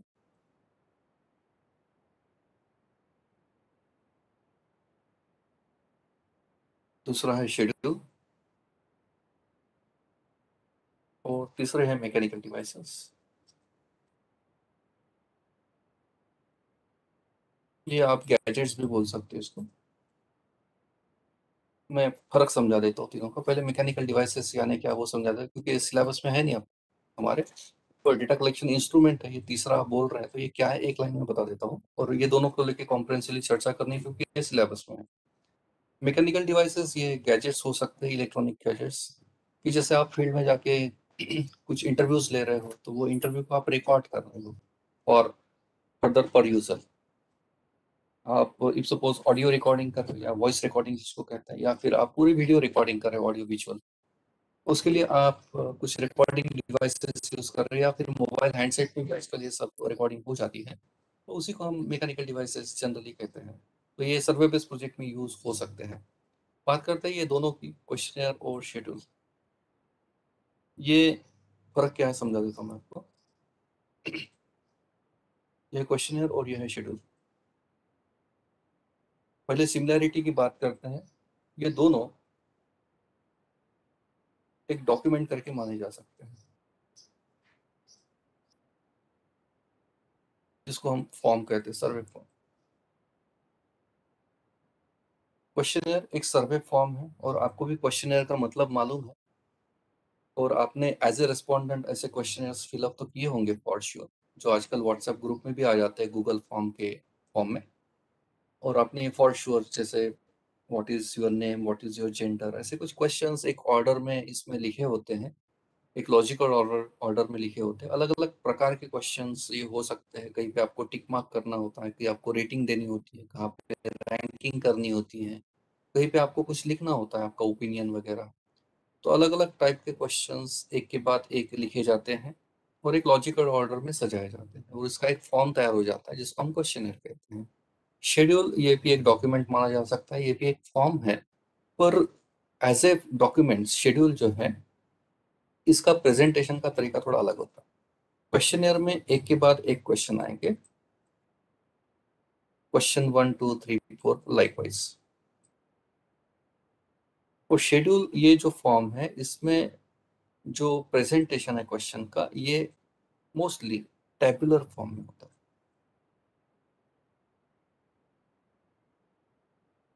टेबल के फॉर्म में ये क्वेश्चन सजाए जाते हैं।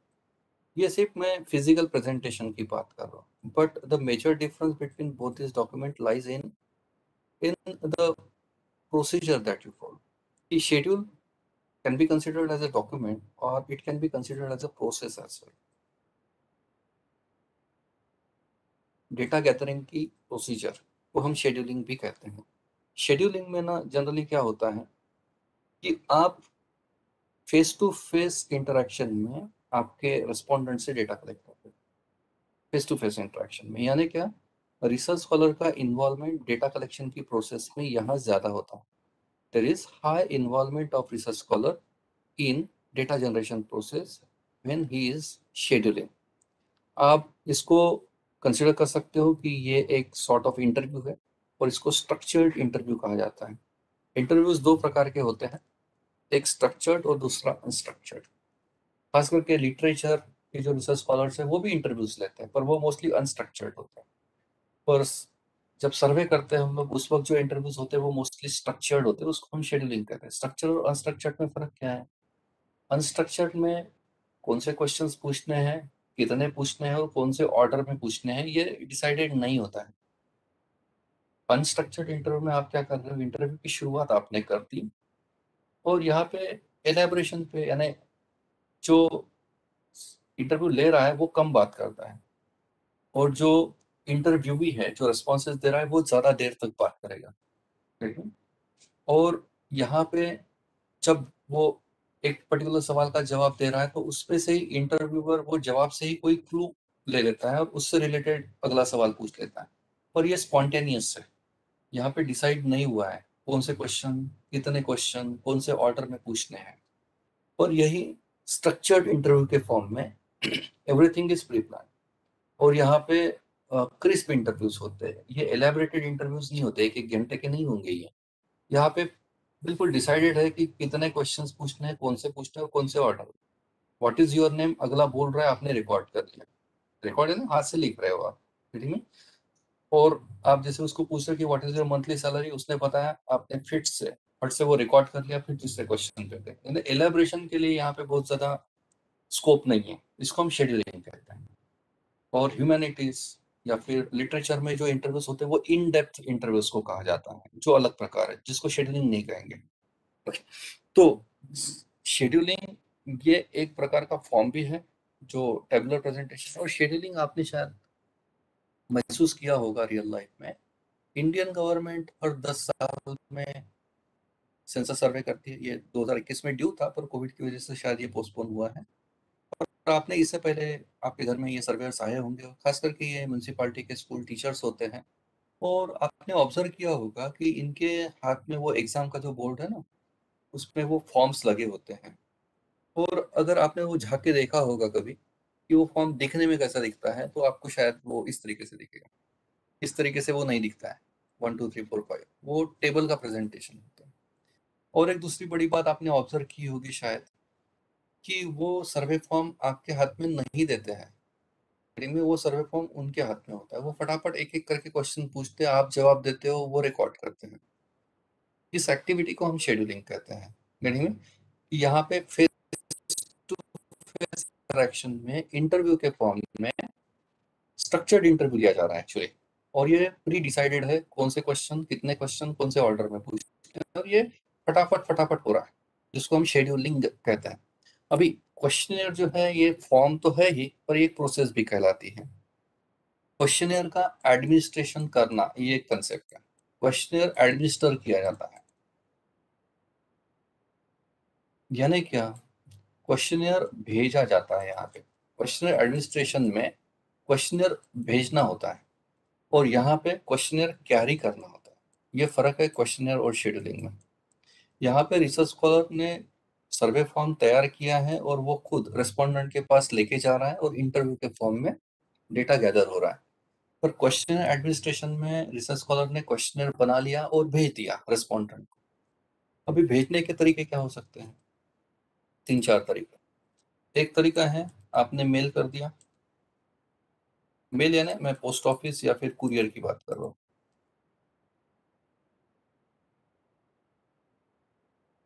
जिसको हम कहेंगे क्वेश्चनर एडमिनिस्टर किया।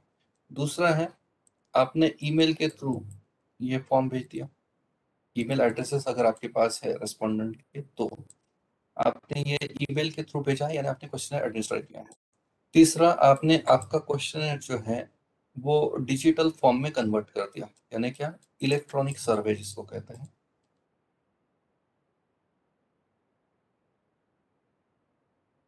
और यहाँ पे क्या हो रहा है? आपने जो फॉर्म तैयार किया है उसको आपने एक तो गूगल पे कन्वर्ट कर लिया या फिर आपने इसको फिर से माइक्रोसॉफ्ट फॉर्म भी आते हैं इसमें कन्वर्ट कर लिया और ये आपने इंडिविजुअल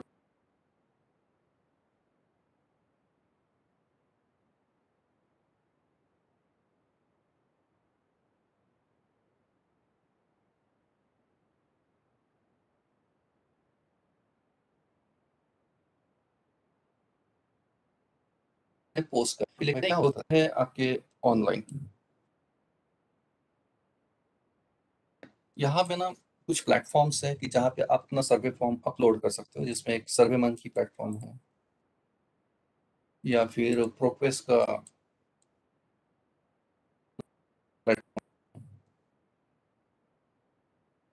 यहाँ पे आप अपना सर्वे फॉर्म अपलोड करते हो वहाँ पे रिस्पॉन्डेंट्स आपके सर्वे फॉर्म को करते हैं। और बीच में नागपुर में ट्रेनिंग हुआ और वहाँ पे हमारे साथ उन्होंने ये अपलोड कर दिया। की टीम आई थी डेमोन्स्ट्रेशन देने के लिए। हमारे सामने एक फॉर्म उन्होंने पोस्ट कर दिया प्रोग्रेस पे और सर वॉइस काफी ब्रेक हो रहा है। Excuse me sir. Sir voice काफी ब्रेक हो रहा है। क्लियर है कि एक फोन हाँ मेरा फोन आया था उसकी वजह से। और अभी क्लियर होगा शायद, मैंने डिस्कनेक्ट कर दिया है फोन। अभी क्लियर है सर? जी सर। Yes sir. ओके, तो प्रोक्वेस ये कुछ प्लेटफॉर्म्स की जहाँ पे आप अपना सर्वे फॉर्म अपलोड कर सकते हो। आप क्या होगा कि यहाँ पे सर्वे का प्रकार क्या है, तो इसको हम कहते हैं क्वेश्चनर एडमिनिस्ट्रेशन।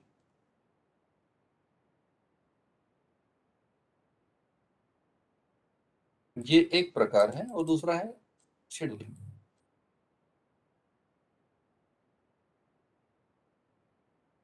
तो यहाँ पे बेसिकली क्या हो रहा है, आपने सर्वे फॉर्म बना लिया और भेज दिया या फिर पोस्ट कर दिया। और इफ सपोज आपने आपका सर्वे फॉर्म आपके रेस्पोंडेंट को कुरियर कर दिया है, तो आज आपने भेजा 2-4 दिन बाद उसको मिलेगा। जरूरी नहीं कि मिले बराबर ही वो देखेगा, पढ़ेगा, फिलअप करेगा। वो अपने फुर्सत से रेस्पोंडेंट देखेगा, पढ़ेगा और वो आपको भेजेगा। वो भेजेगा कि नहीं इसकी भी गारंटी नहीं है। पूरा पढ़ेगा क्या, पूरे क्वेश्चंस को आंसर करेगा क्या, कोई दे रहा है क्या, या ऐसे ही टिक मार्क कर रहा है, उसकी भी कोई गारंटी नहीं। और ये हो क्यों रहा है? क्योंकि यहाँ पे डेटा जो है ये आपके एब्सेंशिया में फिलअप हो रहा है। रिसर्च स्कॉलर के एब्सेंशिया में डेटा जनरेट हो रहा है। ये सबसे बड़ा डिसएडवांटेज है क्वेश्चन एडमिनिस्ट्रेशन। और इसलिए मेरे जैसा ट्रेनर कभी भी क्वेश्चन एडमिनिस्ट्रेशन की ये मेथड को रिकमेंड नहीं करते। हाँ ठीक है, 1000 का सैंपल है, 5-50 आपने ये मेथड से कर लिया, दैट इज ओके। पर पूरे के पूरे 1000 लोगों का सर्वे आपने इस तरीके से किया है तो फिर थोड़ा सा डाउटफुल लगता है डेटा। तो आप कॉम्बिनेशन यूज कर सकते हो। तो मैं तो रिकमेंड करता हूँ आप शेड्यूलिंग की करें, क्योंकि शेड्यूलिंग में क्या हो रहा है, 2 मेथड्स है। एक स्ट्रक्चर्ड इंटरव्यू यानी फेस टू फेस। आप ये खुद सर्वे फॉर्म रेस्पोंडेंट के पास लेके जा रहे हो, इंटरव्यू ले रहे हो, उसके हाथ में आप फॉर्म दे ही नहीं रहे हो, वो तो आपके हाथ में है। आप क्वेश्चन पढ़ रहे हो, अगला जवाब दे रहा है, आप रिकॉर्ड कर रहे हो। ये बेटर मेथड है। बेटर इसलिए है क्योंकि कुछ क्वेश्चन उसको समझ में नहीं आए तो ऑब्वियसली आप उसको उसकी भाषा में समझा सकते हो, 2 बार नहीं 4 बार समझा सकते हो, और आपको मालूम है उस पर्टिकुलर वेरिएबल का डेटा का इम्पोर्टेंस क्या है, तो मिसिंग इन्फॉर्मेशन जो है वो कम आएगी, रादर आती नहीं है, क्योंकि आप चाहोगे ना कि वो पूरा का पूरा फॉर्म फिलअप करे, आप क्वेश्चन ही उस वो स्पीडली होता है काम, इम्पोर्टेंटली ठीक है। आप 40 क्वेश्चन हार्डली 3 मिनट में हम लोग कर चुके हैं, ये शेड्यूलिंग में होता है, ये 40 क्वेश्चन 3 मिनट में पता चल जाता है, क्योंकि कुछ क्वेश्चन पूछने की जरूरत ही नहीं होती है एक्चुअली। ऑब्जर्वेशन ये भी तो एक मेथड है ना, कि जो शेड्यूलिंग में हो सकता है, कि जैसे हम सोशियो इकोनॉमिक स्टेटस पे एक सर्वे कर रहे थे बीच में, तो ऑब्वियसली वो उसके घर में ही गए तो उसके घर के बारे में थोड़ी ना पूछेंगे कि यार तेरा घर पक्का घर है कि कच्चा घर है, यू नो, कि आपकी जो फैसिलिटीज है, हाउसिंग फैसिलिटीज वो कैसी है, आंगन है कि नहीं है, ये सब दिख रहा है ना आंखों से, तो आपके 8-10 क्वेश्चन तो वैसे ही कम हो गए। आपका जेंडर क्या है दिख रहा है ना भाई, मेल है ना तो ये थोड़ी ना पूछेंगे व्हाट इज योर जेंडर। तो कुछ चीजें ऑब्जर्वेशन से ही हो जाती हैं, इसलिए तो 40 क्वेश्चन का आपका फॉर्म 3 मिनट के अंदर हो जाता है, and this is the key. लोग कहते हैं कि लोग जवाब नहीं देते, उसके तरीके हैं एक्चुअली, साइंटिफिक मेथड से इसकी अगर ये फॉलो करेंगे तो ये हो जाता है पार्ट अपार्ट। इसलिए शेड्यूलिंग ज्यादा रिकमेंडेड है, मिसिंग इन्फॉर्मेशन कम आती है। 100 लोगों के पास जाओगे, जाने से पहले अपॉइंटमेंट तो लोगे ना यार, अपॉइंटमेंट लेके जा रहे हैं तो कौन ना बोलेगा, तो 100 में से 99 लोग आपको कॉपरेट कर देते हैं। पर यहाँ पे स्टैटिस्टिक्स थोड़ा बता देता हूँ मैं। आप ईमेल कर रहे होगे तो स्टैटिस्टिक्स ये कहता है कि 100 में से सिर्फ 6 लोग आपके ईमेल को रिप्लाई करते हैं, क्वेश्चन के सेंस में मैं बोल रहा हूँ। मैंने कहा 100 आपने मेल किए तो 6 लोग रिस्पॉन्ड कर रहे हो, इसमें भी पॉसिबिलिटी है कि मिसिंग डेटा आ जाता है, पूरे फॉर्म फिलअप नहीं किए हुए होते हैं, उसमें भी गारंटी नहीं है कि उसने पूरा पढ़ के भेजा है कि नहीं भेजा है, जेन्युइन है डेटा, ये सब इसके प्रॉब्लम्स है। इसलिए शेड्यूलिंग ज्यादा रिकमेंडेड है। और हम लोग जब वाइवा वगैरह लेते हैं तो मैं चेक करता हूँ कि आपकी मेथड क्या रही है एडमिनिस्ट्रेशन की, आप खुद आपका इन्वॉल्वमेंट कितना रहा है डेटा कलेक्शन में, ये ज्यादा मैटर करता है। और दूसरी एक मेथड है टेलीफोनिक इंटरव्यू, खास करके कोविड जैसे सिचुएशन में मैंने खुद किए हुए हैं ये सर्वे, टेलीफोनिक इंटरव्यू। ये दोनों मैं ज्यादा रिकमेंड करता हूँ, क्योंकि आप फोन भी करोगे तो उसका एक टाइम स्लॉट लेके ही करोगे कि सर मैं कितने बजे फोन करूँ, एक 10 मिनट लगेंगे सर, तो ऑब्वियसली अगला उस मानसिकता में है आपको सुनने के, आपके जवाब देने के, तो ये रेस्पॉन्सेस आ जाते हैं, खुद मैंने किया है। और जो वर्ल्ड लेवल का स्टैटिस्टिक्स ये कहता है कि 100 में से 67 लोग आपके टेलीफोन का जवाब दे देते सर्वे के लिए, अगर आप अपॉइंटमेंट लेके कर रहे हो तो। और मैं मेरा खुद का अनुभव बता रहा हूँ, मेरा 864 का सैंपल अभी मैंने किया है ये कोविड की लिस्ट में। 864 में से तो मैंने कुछ 250 फॉर्म्स किए थे टेलीफोनिक मेथड से, और 250 में से 249 लोगों ने मुझे, एक इसलिए क्योंकि वो कुछ काम में था उस वक्त, उसने मुझे बोला भी सर सॉरी मैं आपको टाइम दिया था पर समहाउ मैं किसी और एंगेजमेंट में हूँ अभी, तो बाद में बात करते। बाद में मैंने उसको फोन किया नहीं, इसलिए वो 249 का आंकड़ा। पर ये कमाल है ये मेथड का, कि इससे आपको जेन्युइन डेटा आ जाता है और कंप्लीटनेस पूरा मिल जाता है आपको। और इसको रेस्पॉन्स रेट कहता है एक्चुअली, ये जो बता रहा हूँ मैं 6%, 67%, और शेड्यूलिंग के केस में ये 95% रेस्पॉन्स रेट है, इसलिए ये मेथड ज़्यादा रिकमेंडेड है। तो ये मैंने क्वेश्चनियर एडमिनिस्ट्रेशन और शेड्यूलिंग के बारे में समझा दिया, जो हमारा तीसरा टॉपिक था। सम अप कर लेते हैं। रिसर्च करने की 4 मेथड जो मैं आज सबरे से बात कर रहा हूँ, सर्वे मेथड, दूसरी है एक्सपेरिमेंट बेस्ड मेथड, तीसरी है ऑब्जर्वेशन, चौथी है secondary data study. Survey method जिसमें हम डेटा कलेक्शन टूल्स यूज करते हैं, क्वेश्चन शेड्यूल दोनों करते हैं यहाँ पे। एक्सपेरिमेंट में हम लोग जनरली डिवाइसेस वगैरह यूज करते हैं, इक्विपमेंट्स, गैजेट्स, इंस्ट्रूमेंट्स वगैरह, एपरेटस वगैरह। उसके बाद ऑब्जर्वेशन मेथड जो खास करके शेड्यूलिंग यहाँ पे यूज की जाती है, कि हम रिसर्च टूल्स की बात कर रहे हैं, डेटा कलेक्शन इंस्ट्रूमेंट्स। और सेकेंडरी डेटा स्टडी में पास्ट रिकॉर्ड्स जो हैं वही काम करते हैं हमारे रिसर्च टूल करके। और सर्वे जो है social sciences, interdisciplinary, commerce management में ज़्यादा यूज होता है। Experiments technology, engineering, medicine, life sciences इसमें ज़्यादा यूज होता है। ऑब्जर्वेशन बिहेवियरल स्टडीज में ज़्यादा यूज होता है, खास करके साइकोलॉजी, ऑर्गेनाइजेशनल बिहेवियर, ये कुछ डिसिप्लिन है जहाँ पे ऑब्जर्वेशन पे स्टडीज की जाती है। और चौथा है आपका सेकेंडरी डेटा स्टडी, जो ह्यूमैनिटीज या फिर आपके लैंग्वेजेस, लिटरेचर, इसमें जनरली यूज होता है। अभी हम लोग चौथे टॉपिक पे जा रहे हैं। उससे पहले जो मैंने अभी आपको तीसरे सेक्शन में पढ़ाया उसको जस्ट सम अप कर लेते हैं। क्वेश्चन के बारे में जैसे मैंने आपको बताया, प्राइमरी डेटा कलेक्ट करने के लिए जो इंस्ट्रूमेंट हम यूज करते हैं उसको क्वेश्चनर कहते हैं, और सर्वे बेस्ड प्रोजेक्ट में ये सर्वे फॉर्म करके यूज किया जाता है। और क्वेश्चनर में एक pre design set of questions होते हैं, एक लॉजिकल ऑर्डर में क्वेश्चंस प्रेजेंट किए जाते हैं, और बहुत बार ये प्रिंटेड डॉक्यूमेंट होता है, और आज की डेट में ये इलेक्ट्रॉनिक डॉक्यूमेंट भी माना जाता है, खास करके गूगल फॉर्म या माइक्रोसॉफ्ट फॉर्म। शेड्यूल के बारे में बता चुका हूँ कि यहाँ पे आपका टेबुलर प्रेजेंटेशन ऑफ डेटा होता है, जहाँ तक फिजिकल प्रेजेंटेशन का सवाल है। कॉन्ट्रास्ट देख लेते हैं। क्वेश्चनियर में क्वेश्चन एक के बाद एक प्रेजेंट किए जाते हैं। शेड्यूलिंग में क्वेश्चन जनरली ग्रिड फॉर्म या टेबुलर फॉर्म में प्रेजेंट किए जाते हैं। यहाँ पे क्वेश्चन एडमिनिस्ट्रेशन में रिसर्च स्कॉलर का इन्वॉल्वमेंट कम होता है, पर वही शेड्यूलिंग में रिसर्च स्कॉलर का इन्वॉल्वमेंट डेटा गैदरिंग प्रोसेस में ज़्यादा होता है। यहाँ डेटा जो है रिसर्च स्कॉलर के एब्सेंशिया में जनरेट होता है। यहाँ पे research scholar is very much present while generating data. Face to face interaction या कन्वर्सेशन में ये डेटा कलेक्ट किया जाता है। बाद में यहाँ पे क्वेश्चनर रेस्पोंडेंट जो है वो खुद ये फॉर्म फिलअप करेंगे, पर यहाँ पे रिसर्च स्कॉलर क्वेश्चंस पूछता है, रेस्पोंडेंट जवाब देता है, और रिसर्च स्कॉलर रिकॉर्ड करता है रेस्पॉन्सेस को। के बाद यहाँ रेस्पॉन्स रेट लो है, जिसमें आपको बताया लगभग 6%, और यहाँ पे ये बहुत ज़्यादा है, लगभग 95% तक का रेस्पॉन्स रेट मिल जाता है। So this is a contrast between question and schedule. इसके बाद एक क्वेश्चन जो मुझे जनरली पूछा जाता है कि सर यूज कौन सा करना चाहिए, तो ऑब्वियसली शेड्यूलिंग। पर कुछ जगह ऐसा जरूरी नहीं कि आप क्वेश्चनर में जो मेथड्स है, 4 मेथड्स मैंने आपको बताया, उसमें से जो आपको बेटर लग रहे हैं, कुछ फॉर्म्स मिल जाते हैं, ठीक है। ईमेल अगर आप कर रहे हो, उसमें से अगर आ रहे 100 में से 6 भी आ रहे, ठीक है ना। पर सिर्फ ये मेथड पे रिलाई नहीं कर सकते, ये मैं बोल रहा हूँ। Right is the combination of multiple methods, so that एक कंप्लीटनेस आ जाए। चलिए इस फोर्थ सेक्शन में जा रहे हैं हम लोग। हमारा टॉपिक है steps in designing question. Question तैयार कैसे करते हैं, सर्वे फॉर्म, वो हम लोग डिस्कस कर रहे हैं। कुछ स्टेप्स मैं बता रहा हूँ आपको, जिसमें स्टेप नंबर 1 होता है डेटा रिक्वायरमेंट का असेसमेंट। जब तक ये पता नहीं है कि हमको कौन से डेटा की ज़रूरत है, तब तक क्वेश्चन बन नहीं पाएगा। और इसके लिए ना सिस्टमैटिक ट्रेनिंग की ज़रूरत है, हम डेटा कलेक्शन इंस्ट्रूमेंट कहते हैं। और रियल लाइफ मेरे एक्सपीरियंसेस अगर आप पूछेंगे, तो मैं सबसे ज़्यादा कंसल्टेंसी शायद करता हूँ तो क्वेश्चनियर जो डिज़ाइनिंग का पार्ट है वो। एनालिसिस की बहुत सारी कंसल्टेंसीज मैंने की है, और प्रॉब्लम यही होता है कि रिसर्च स्कॉलर आप जिंदगी में पहली बार तो पीएचडी कर रहे हैं, तो ऑब्वियसली जो सर्वे कर रहे हो पहली बार, तो इतने बड़े लेवल पे क्वेश्चन बना रहे हो, जो काम पहली बार करते हैं ना जिंदगी में, कोई मालूम है उसमें परफेक्शन नहीं आता है, तो ऑब्वियसली क्वेश्चन भी परफेक्टली नहीं बन के आता है ना।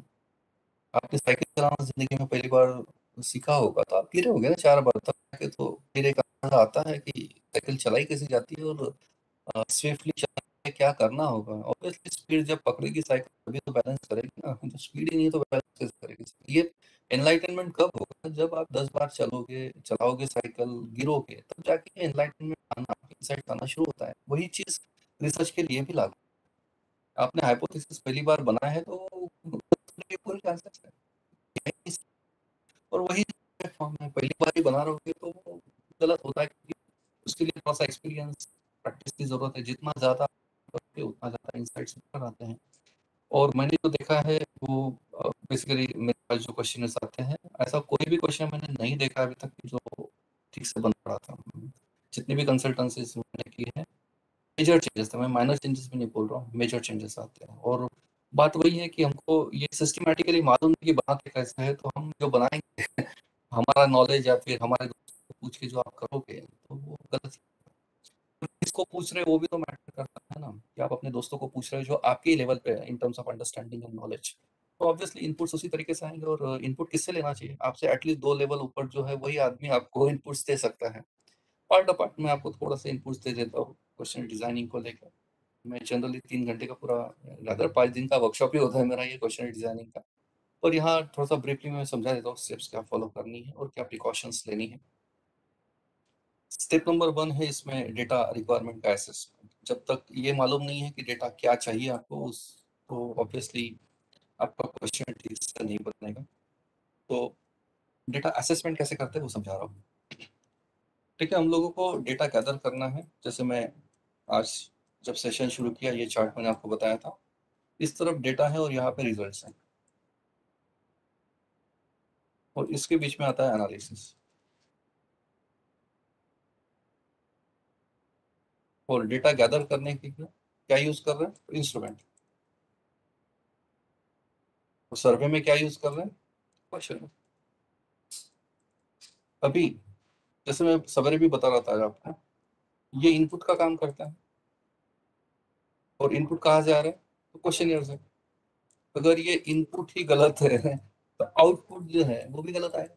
So simple. इसलिए इनपुट परफेक्ट होना जरूरी है। इनपुट परफेक्ट कैसे आएगा? जब आपको पता चलेगा कि हम लोगों को करना क्या है, यानी क्या। देखिए, रिसर्च में दो ही चीजें हैं। एक है आप क्या करना चाहते हैं, और दूसरा है आप ये कैसे करने वाले हैं। बस चीज ये है कि ओरिजिनल आशीष लिंगे वाला, if your what is not clear you can't talk about how. If your what is not clear, you can't discuss about how. कि क्या करना है ये जब तक क्लियर नहीं है तब तक कैसे करना है ये बात ही नहीं हो सकती है। वही चीज क्वेश्चन के लिए लागू है। आपको करना क्या है ये जब तक मालूम नहीं है तो कैसे करना है, क्वेश्चन कैसे बनाना है ये तो मीनिंगलेस हो जाएगा। इसलिए सबसे पहले ये जानना जरूरी है कि हमको कौन से डेटा की जरूरत, कौन से डेटा की जरूरत है, ये कहाँ से पता चलेगा। फिर से यहाँ आपको कौन से डेटा की जरूरत है, जैसे मैं बोल रहा हूँ व्हाट। आपके पास जो सिनॉप्सिस है उसमें व्हाट को कौन एड्रेस करेगा? आपका टाइटल, उसके बाद आपका प्रॉब्लम स्टेटमेंट,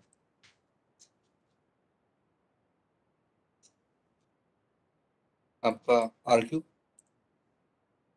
आपके ब्रॉड आरक्यू या ओवरऑल जिसको कहते हैं रिसर्च क्वेश्चन, या फिर स्पेसिफिक रिसर्च क्वेश्चंस।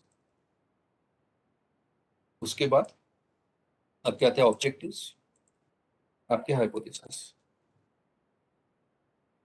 ये बास्केट है जो बताती है हम क्या करना चाहते हैं। ये जो चीजें हैं ये ब्रॉड सेंस में बताती है कि हम इन जनरल क्या करना चाहते हैं। यानी कोई अगर आपको पूछता है कि आप किसके ऊपर पीएचडी कर रहे हैं तो आप एक लाइन में जो आंसर देते हैं ना उसको, वही तो ये चीज है कि ब्रॉड सेंस में क्या करना चाहते हैं। और ये जो चीजें हैं ये स्पेसिफिक सेंस में बताती है कि क्या आप स्पेसिफिक सेंस में क्या अचीव करना चाहते हो। ये ब्रॉड चीज, ये स्पेसिफिक चीज।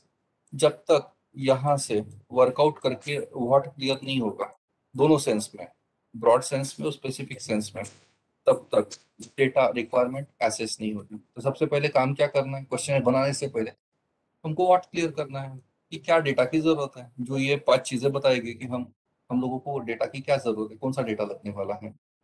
देखिए, हम लोगों को एनालिसिस करना है, यानी डेटा को ट्रांसफॉर्म करना है रिजल्ट्स में। यही तो रिसर्च करना, यानी यही तो है। रॉ डेटा को ट्रांसफॉर्म करके मीनिंगफुल इंफॉर्मेशन में कन्वर्ट करना, जिसको हम रिजल्ट्स कहते हैं, की रिजल्ट्स। और ऐसा कोई भी वायवा अभी तक तो हुआ नहीं है कि जहाँ पे रिजल्ट्स पे चर्चा नहीं हुई हो, और शायद ऐसा कोई भी वायवा नहीं हुआ है कि जहाँ पे रिजल्ट छोड़ के कोई वायवा लिया गया है। रिजल्ट ही मैटर करते हैं, इसके ऊपर ही डिस्कशन होते हैं। तो ऑब्वियसली रिजल्ट यानी एनालिसिस से रिजल्ट आएंगे। और आपका एनालिसिस करना है यानी क्या? एनालिसिस करने के लिए आपके पास दो ही चीजें हैं। सिनॉप्सिस उठा के देख लीजिए, आपका उसमें 10 से 12 हेड्स है आपकी सिनॉप्सिस में। चेक कर लीजिए मैं जो बोल रहा हूँ। जहाँ आपने इंट्रोडक्शन, एलआर वगैरह, टाइटल से शुरुआत होती है। LR, method, material, no results, discussion, conclusion, chapterization scheme, ऐसे 10 से 12 हेड्स है। ठीक है। इसमें ये 12 हेड्स में से सिर्फ दो चीजें हैं जो हमको बताती है कि एनालिसिस किसका करना है। बाकी इंट्रोडक्शन का थोड़ी ना एनालिसिस करेंगे, एलआर का थोड़ी ना एनालिसिस करेंगे, मेथड का थोड़ी ना एनालिसिस करेंगे। एनालिसिस करने के लिए क्या है? सिर्फ दो चीजें, एक है ऑब्जेक्टिव्स का सेट, दूसरा है हाइपोथेसिस का सेट। और एनालिसिस करते वक्त ऑब्जेक्टिव्स को सेटिस्फाई करते हैं और हाइपोथेसिस का टेस्टिंग करते हैं। You are suppose to satisfy your objectives and you are suppose to test your hypothesis, और ये दोनों चीजें बन के मिलता है डेटा एनालिसिस। अभी एनालिसिस तभी हो पाएगा जब आपका क्लियर है कि ऑब्जेक्टिव में आपने क्या लिखा है और आपके वेरिएबल्स जो हैं वो यहाँ से डिड्यूस होंगे और वेरिएबल्स आपको स्पेसिफिक सेंस में बताएंगे कि डेटा की जरूरत क्या है, डेटा रिक्वायरमेंट क्या है। जब तक ये वर्कआउट नहीं होगा एनालिसिस होगा नहीं। Got it? इसलिए क्वेश्चन बनाने के लिए भी तो इनपुट लगेगा ना सॉफ्टवेयर को। इनपुट कहाँ से आएगा? इनपुट यहाँ से आएगा। तो उसके लिए करना क्या है? तो ऑब्जेक्टिव हम लोगों को ऑब्जेक्टिव हाइपोथेसिस से वेरिएबल डिड्यूस करने और this is your step number 1। अभी एनालिसिस करते वक्त आपको ऑब्जेक्टिव को सेटिस्फाई करना है, यानी स्टैटिस्टिकल टूल्स यूज करने हैं ऑब्जेक्टिव को सेटिस्फाई करने के लिए।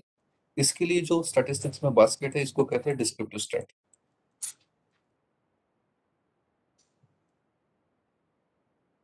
और हाइपोथेसिस का टेस्टिंग करने के लिए स्टैटिस्टिक्स में जो टूल्स है उसको कहते हैं इन्फरेंशियल स्टैट।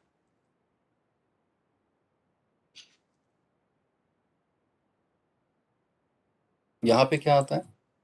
आपके ग्राफ्स, डायग्राम्स वगैरह, mean, mode, median, standard deviation, variance, skewness, kurtosis, ये जो सुन के आपको मालूम है वो ये चीज है। आपके bar graph, scatter plot, histograms है, बॉक्स एंड विस्कर प्लॉट्स है, बहुत सारे प्लॉट्स, पाई चार्ट्स हो गए, ये सब जो प्रकार है ये डिस्क्रिप्टिव स्टैटिस्टिक्स यानी visual presentation of data and along with that some other statistics, mean, mode, median, standard deviation, variance, range, quartiles, ये सब जो है, इंटर क्वार्टाइल रेंज वगैरह, ये सब जो है ये ऑब्जेक्टिव्स को सेटिस्फाई करने के लिए जनरली यूज करते हैं। और इंफॉर्मेशन स्टैटिस्टिक्स में क्या आता है? आपको जो मालूम है, T test, Z test, ANOVA, आपकी कोरिलेशन के टेस्ट, रिग्रेशन हो गया, ये जो सुन के आपको मालूम है इनको कहते हैं हम इवन का square test, Mann Whitney U test, Kruskal Wallis, बहुत सारी टेस्ट है। ओके, ये हम यूज करते हैं हाइपोथेसिस टेस्टिंग के लिए। और ये दोनों चीज करने के बाद होता है एनालिसिस। अभी एक सवाल आप सबको तो ये होगा ना कि ऑब्जेक्टिव्स को सेटिस्फाई करना है और हाइपोथेसिस को टेस्ट करना है।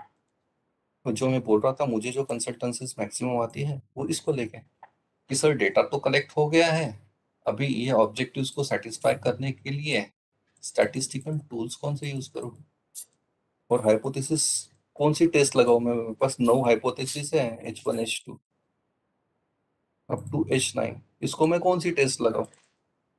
कोई आके फट से ये सवालों का जवाब दे दे तो रिसर्च बड़ा आसान है, पर ये इतनी आसान चीज नहीं है। इसके लिए थोड़ा सा ट्रेनिंग की जरूरत है। अगर ये सवाल का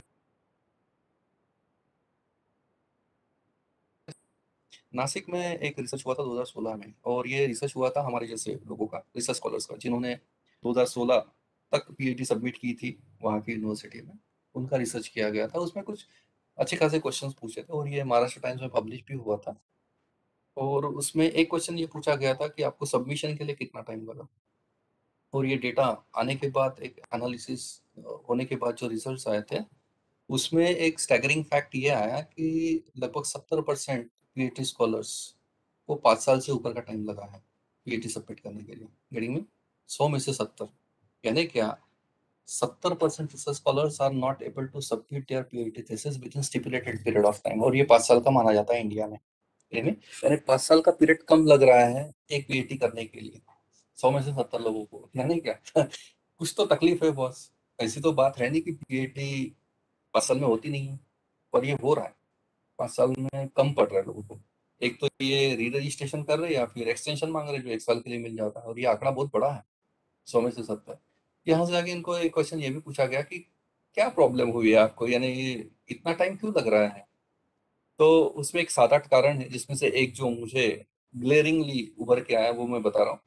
उनका कहना था कि सर करने के लिए तैयार है, एक बार कोई आके प्यार से समझा तो दे कि क्या करना है और कैसे करना है, तो शायद 2 साल में भी हो जाएगा और उसमें ये एक चीज है कि हाइपोथेसिस बना तो लिए, इसको कौन सी टेस्ट लगाओ, ये एक सबसे बड़ा अहम सवाल, जिसका जवाब कोई आसानी से देने के लिए तैयार नहीं है। पर अभी वर्कशॉप्स हो रहे हैं, तो ये देखिए, आपको सुन के एक 5-7 टेस्ट ही तो मालूम होगी, T test, Z test, ANOVA, correlation, regression, कास्पर। इसके बाद में अगर बोलता भी हूँ तो शायद ही 2-4 लोग होंगे कि जो बता सकते कि इसके आगे और क्या टेस्ट है।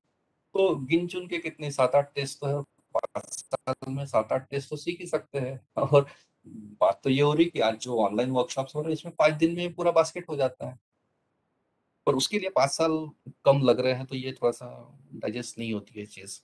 और फिर रिसर्च स्कॉलर ये जो पार्ट है ये आउटसोर्स करने की कोशिश करते हैं, पर ये इतना डिफिकल्ट तो नहीं रहा आज की डेट में, खास करके इतने सारे रिसोर्सेस है, इतने सारे वर्कशॉप्स है, यूट्यूब के वीडियोस है, इतने सारे रिसोर्सेस होने के बाद ये चीज़ तो मुझे नहीं लगता इतनी डिफिकल्ट है, और ये कर लेनी चाहिए, ऐसा मुझे लगता है। चलिए बात करते हैं। मैं स्टेप नंबर 1 पे हूँ क्वेश्चन डिजाइनिंग के, जहाँ पे हम लोगों को डेटा रिक्वायरमेंट का असेसमेंट करना है, जो यहाँ से पता चलेगा आपको ऑब्जेक्टिव हाइपोथेसिस से। देखिए ये एक इम्पॉर्टेंट मैसेज है मेरी तरफ से। आप जैसे देख रहे हो कि ये बंदे ने खुद को एंटेंगल कर लिया है यहाँ पे, because the things were unplanned. शुरू तो कर दिया पेंटिंग, पर खत्म कहाँ पे करना है और बाहर कैसे आना है ये इसको मालूम नहीं था। अभिमन्यु की जैसी स्थिति होगी। और रिसर्च स्कॉलर के साथ भी यही होता है, जर्नी तो शुरू हो जाती है पर एंटेंगल हो जाते हैं बीच में कहीं। तो my message to you is begin with end in mind. आप क्वेश्चनर बना रहे हो ना, तो क्वेश्चन बनाने से पहले आपको ये एक बार चेक कर लेना चाहिए ऑब्जेक्टिव सेटिस्फाई करने के लिए आप कौन से टूल्स यूज करने वाले हो और हाइपोथेसिस की कौन सी टेस्ट लगाने वाले हो। ये अगर क्लियर है तो क्वेश्चन बराबर बन जाएगा। अदरवाइज ऑब्जर्वेशन तो ये है रियल लाइफ का कि डेटा कलेक्ट करने के बाद एनालिसिस के लिए अगर किसी स्टैटिस्टिशियन को पकड़ रहे हो तो स्टैटिस्टिशियन मैक्सिमम बार ये बोलता है कि बेटा एक बार क्वेश्चन बनाते हुए पूछ तो लेना था क्योंकि जो डेटा चाहिए मुझे हाइपोथेसिस टेस्टिंग के लिए वो नहीं है बेटा आपके क्वेश्चन में। और ये क्यों हो रहा है? Because and was not contemplated. अगर आपको ये पहले से मालूम है कि ये हाइपोथेसिस है, इस हाइपोथेसिस को ये टेस्ट लगने वाली है, ये टेस्ट के लिए मुझे ये डेटा चाहिए, तो क्वेश्चनर में वो क्वेश्चंस आ जाएंगे ना, अकॉर्डिंगली उस सेंस में आ जाएंगे, तब जाके ये चीजें ठीक से हो पाएगी। और ये मैक्सिमम लोगों का प्रॉब्लम, क्वेश्चन बना तो लेते हैं विदाउट एसेसिंग डेटा रिक्वायरमेंट। देखिए एक जनरल ट्रेंड मैंने देखा है कि लोग जो है डेटा कलेक्शन पहले करते हैं और बाद में सोचते हैं इसका एनालिसिस क्या करूं, और यहाँ पे प्रॉब्लम है। एनालिसिस में बोल रहा हूँ ऑब्जेक्टिव्स को सेटिस्फाई करना, हाइपोथेसिस को टेस्ट करना, पर ऑलरेडी आपने क्वेश्चन बना लिया बिना किसी प्रोफेशनल कंसल्टेंट के, और आपने उसका रिलायबिलिटी वैलिडिटी जो मैं कल बात करने वाला वो किया ही नहीं है, और आपने एनालिसिस के लिए अभी जा रहे हो, तो मैक्सिमम टाइम ये एनालिसिस ठीक से होता नहीं है, क्योंकि एनालिसिस के लिए जो डेटा चाहिए वो क्वेश्चन में क्वेश्चन ही नहीं है, या फिर ऐसे क्वेश्चन आ जाते हैं जिसकी जरूरत नहीं थी, और जिसकी जरूरत थी वो क्वेश्चन ही छूट जाते हैं, तो बहुत सारा गार्बेज डेटा आ जाता है। तो ये तब होता है जब रिसर्च स्कॉलर बिना ट्रेनिंग लिए, बिना सीरियसली ये सब चीज़ों को समझे हुए क्वेश्चन बना के एडमिनिस्टर कर लेता है। तो मेरी तरफ से रिकमेंडेशन ये है कि सबसे पहले वर्कआउट कर लो कि ऑब्जेक्टिव्स एक एक करके पढ़ो ना, अपने ऑब्जेक्टिव्स खुद को पूछो। तो ऑब्जेक्टिव नंबर 1 आपने बोला है ना, it's a survey based project है, आपने बोला है ना कि टू स्टडी डेमोग्राफिक कैरेक्टरिस्टिक्स, तो उसको एलैबोरेट तो करो, यानी क्या करना चाहते हो एग्जैक्टली आप इसको, डेमोग्राफिक कैरेक्टरिस्टिक का आप स्टडी करना चाहते हो, यानी क्या, खुद को पूछो तो एक बार। और इसके लिए आपको क्या डेटा की जरूरत लगेगी, और डेटा आता भी है तो उसका आप क्या करने वाले हो, आप क्या उसका पाई चार्ट बनाओगे, या आप उसका बार चार्ट बनाओगे, लाइन ग्राफ बनाओगे, या उसका आप फर्दर हाइपोथेसिस टेस्टिंग में यूज करने वाले हो। आपने कहीं ये मेंशन करके रखा है कि मेल फीमेल का जेंडर को लेके क्वेश्चन जाना ही है क्वेश्चनर में, व्हाट इज योर जेंडर। अगर आपको इनकम को लेके कुछ करना ही नहीं है तो इनकम का क्वेश्चन पूछ क्यों रहे हो। तो ये एक एक करके आपके ऑब्जेक्टिव में आपने जो भी लिखा है आपको पूछना चाहिए कि यार इस ये लिखा तो इसको करना क्या है एग्जैक्टली, क्या डेटा है आपको चाहिए, उसका करने क्या वाले हैं। जैसे हाइपोथेसिस नंबर 1 आपने लिख तो दिया, अभी आपको ये पूछना जरूरी है कि ये हाइपोथेसिस का मतलब क्या है, इसको कौन सी टेस्ट लगेगी, और वो टेस्ट के लिए आपको डेटा क्या लगेगा। जब तक ये चीज क्लियर नहीं है ये कैसे हो सकता है ना, पर ये हो रहा है, और इसी की वजह से गड़बड़ हो जाती है। तो आपको एनालिसिस क्या करना है ये पहले वर्कआउट करेंगे, और उसके बाद क्वेश्चन तैयार करेंगे। यानी क्या, ये प्रोसेस रिवर्स करने की बात कर, do away with this thing, मैं इसको गायब कर रहा हूँ, and now focus on this thing. First try to make clear your ideas regarding what sort of treatment you will be requiring to satisfy your objectives and to test your hypothesis. Accordingly work out the things and then you go for data collection or rather questionnaire designing. अभी जैसे मैं बोल रहा हूँ कि objective एक एक करके आपको पढ़ना है, ऑब्जेक्टिव और हाइपोथेसिस। तो आपको ऑब्जेक्टिव से वेरिएबल डिड्यूस करने हैं, v1 v2 v3, जितने भी ऑब्जेक्टिव है वहां से आपकी वेरिएबल की लिस्ट बनेगी, और हाइपोथेसिस जो है यहाँ से फिर से वेरिएबल की लिस्ट बनेगी। इसको कहते हैं हम लोग डेटा रिक्वायरमेंट की असेसमेंट। यानी क्या, कौन से वेरिएबल को लेके क्या डेटा कलेक्ट करना है, ये जब तक क्लियर नहीं होगा क्वेश्चन बनेगा नहीं। अभी शुरुआत ये होती है यहाँ से कि ये वेरिएबल आइडेंटिफाई कैसे करें। ऑब्जेक्टिव में आपने एक स्टेटमेंट लिखा, एक लाइन लिखी, इसमें लगभग एक 15 से 20 वर्ड्स होते हैं, पढ़ के देख लीजिए आप, आपके सामने सिनॉप्सिस होगा, पर एक ऑब्जेक्टिव हाइपोथेसिस को पढ़ के देखिए, लगभग 15 से 20 वर्ड्स होते हैं। और वेरिएबल ये 15 से 20 वर्ड थोड़ी ना है, वेरिएबल 1 या 2 वर्ड्स है ना। ये 15 से 20 में वेरिएबल कौन सा है, 1 या 2 वर्ड ऐसे कौन से जिसको हमको सर्कल करना है और उसकी लिस्ट बनानी है V1 V2 V3, तब जाके तो क्वेश्चन बनेगा ना। ये जब तक वर्कआउट नहीं होता क्वेश्चन कैसे बनेगा। ये वेरिएबल को लेके क्वेश्चंस पूछने होगी तब जाके आपका क्वेश्चन तैयार होगा। बट इट अभी ये 15 से 20 वर्ड्स में से वेरिएबल यानी क्या और कौन सा वर्ड है जिसको सर्कल करना है, उसकी लिस्ट बनानी है, ये कैसे करेंगे मैं समझा देता हूँ आपको। उसके लिए 4 टर्म्स यूज होती है आपके ऑब्जेक्टिव हाइपोथेसिस में। आपको 4 चीजें या 4 टर्मिनोलॉजीज जो होती है वो आइडेंटिफाई करनी है, जिसको हम वेरिएबल्स कहेंगे। ये 4 टर्म्स है, एक एक करके समझा रहा हूँ। लेट मी चेक टाइम कितना है, एक 5 सेकंड। पहले आता है वेरिएबल। आपको वेरिएबल्स आइडेंटिफाई करने, उसके लिए वेरिएबल का मतलब तो मालूम होना चाहिए, और टाइप्स ऑफ वेरिएबल भी आपको शायद सुन के मालूम होंगे। डिपेंडेंट वेरिएबल आपने सुना होगा, इंडिपेंडेंट वेरिएबल आपने सुना होगा, मेट्रिक और नॉन मेट्रिक वेरिएबल आपने सुना होगा, कंटिन्यूअस डिस्क्रीट वेरिएबल आपने सुना होगा, क्वालिटेटिव क्वांटिटेटिव वेरिएबल आपने सुना होगा। उससे पहले वेरिएबल यानी क्या और वो आइडेंटिफाई कैसे करेंगे वो समझा रहा हूँ।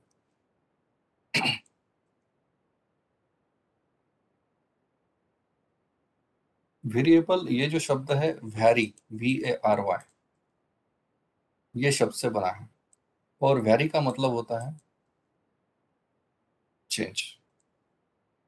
ओके, तो वेरिएबल ये चेंज से रिलेटेड है। और वेरिएबल यानी क्या, वेरिएबल एक कैरेक्टरिस्टिक है।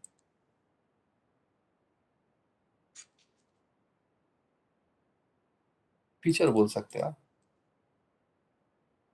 या एक पर्टिकुलर फिनोमेना है। Variable is a characteristic, it may be a feature, it may be a phenomena under consideration which changes,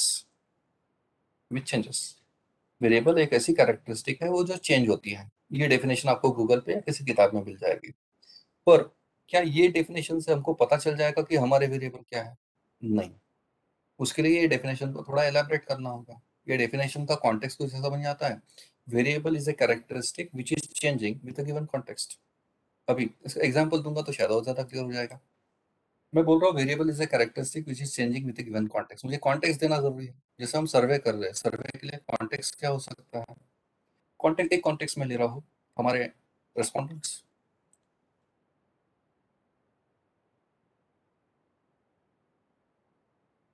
respondents यानी ये इंडिविजुअल,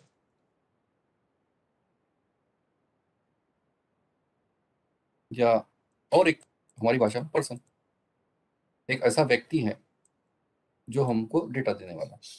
अभी आपका सैंपल साइज है सपोज 250 का, हाइपोथेटिकली है। आप 250 लोगों को कोई एक ऐसा क्वेश्चन पूछ रहे हो कि जिसका आंसर सबका अलग है। जैसे मैं इनको पूछ रहा हूँ कि what is your monthly income. Monthly income आप नेट ग्रॉस डिसाइड कर लेंगे, और ये है 250। अभी रेस्पोंडेंट नंबर 1 को मैं पूछ रहा हूँ what is your monthly house hold income suppose. यहाँ पे मुझे वो जवाब देगा इन टर्म्स ऑफ रुपीज। दूसरा रेस्पोंडेंट जवाब देगा, अभी इसने सपोज बोला है 30,000, हो सकता है इसका जवाब दूसरा कुछ रहे। सपोज ये बोल रहा है मेरा इनकम 54,000 है, तीसरा बोल रहा है मेरा तो सिर्फ 17,000 ही है। अभी क्या हो रहा है, इनकम वेरिएबल है, हाँ बिल्कुल है। क्यों है? क्योंकि इसके ऊपर जो कैरेक्टरिस्टिक हम, income is a characteristic which is changing with a given context. Given context क्या है? Individual to individual, person to person, respondent to respondent, जो कैरेक्टरिस्टिक डिफर हो रही है, चेंज हो रही है, उसको हम वेरिएबल कहेंगे।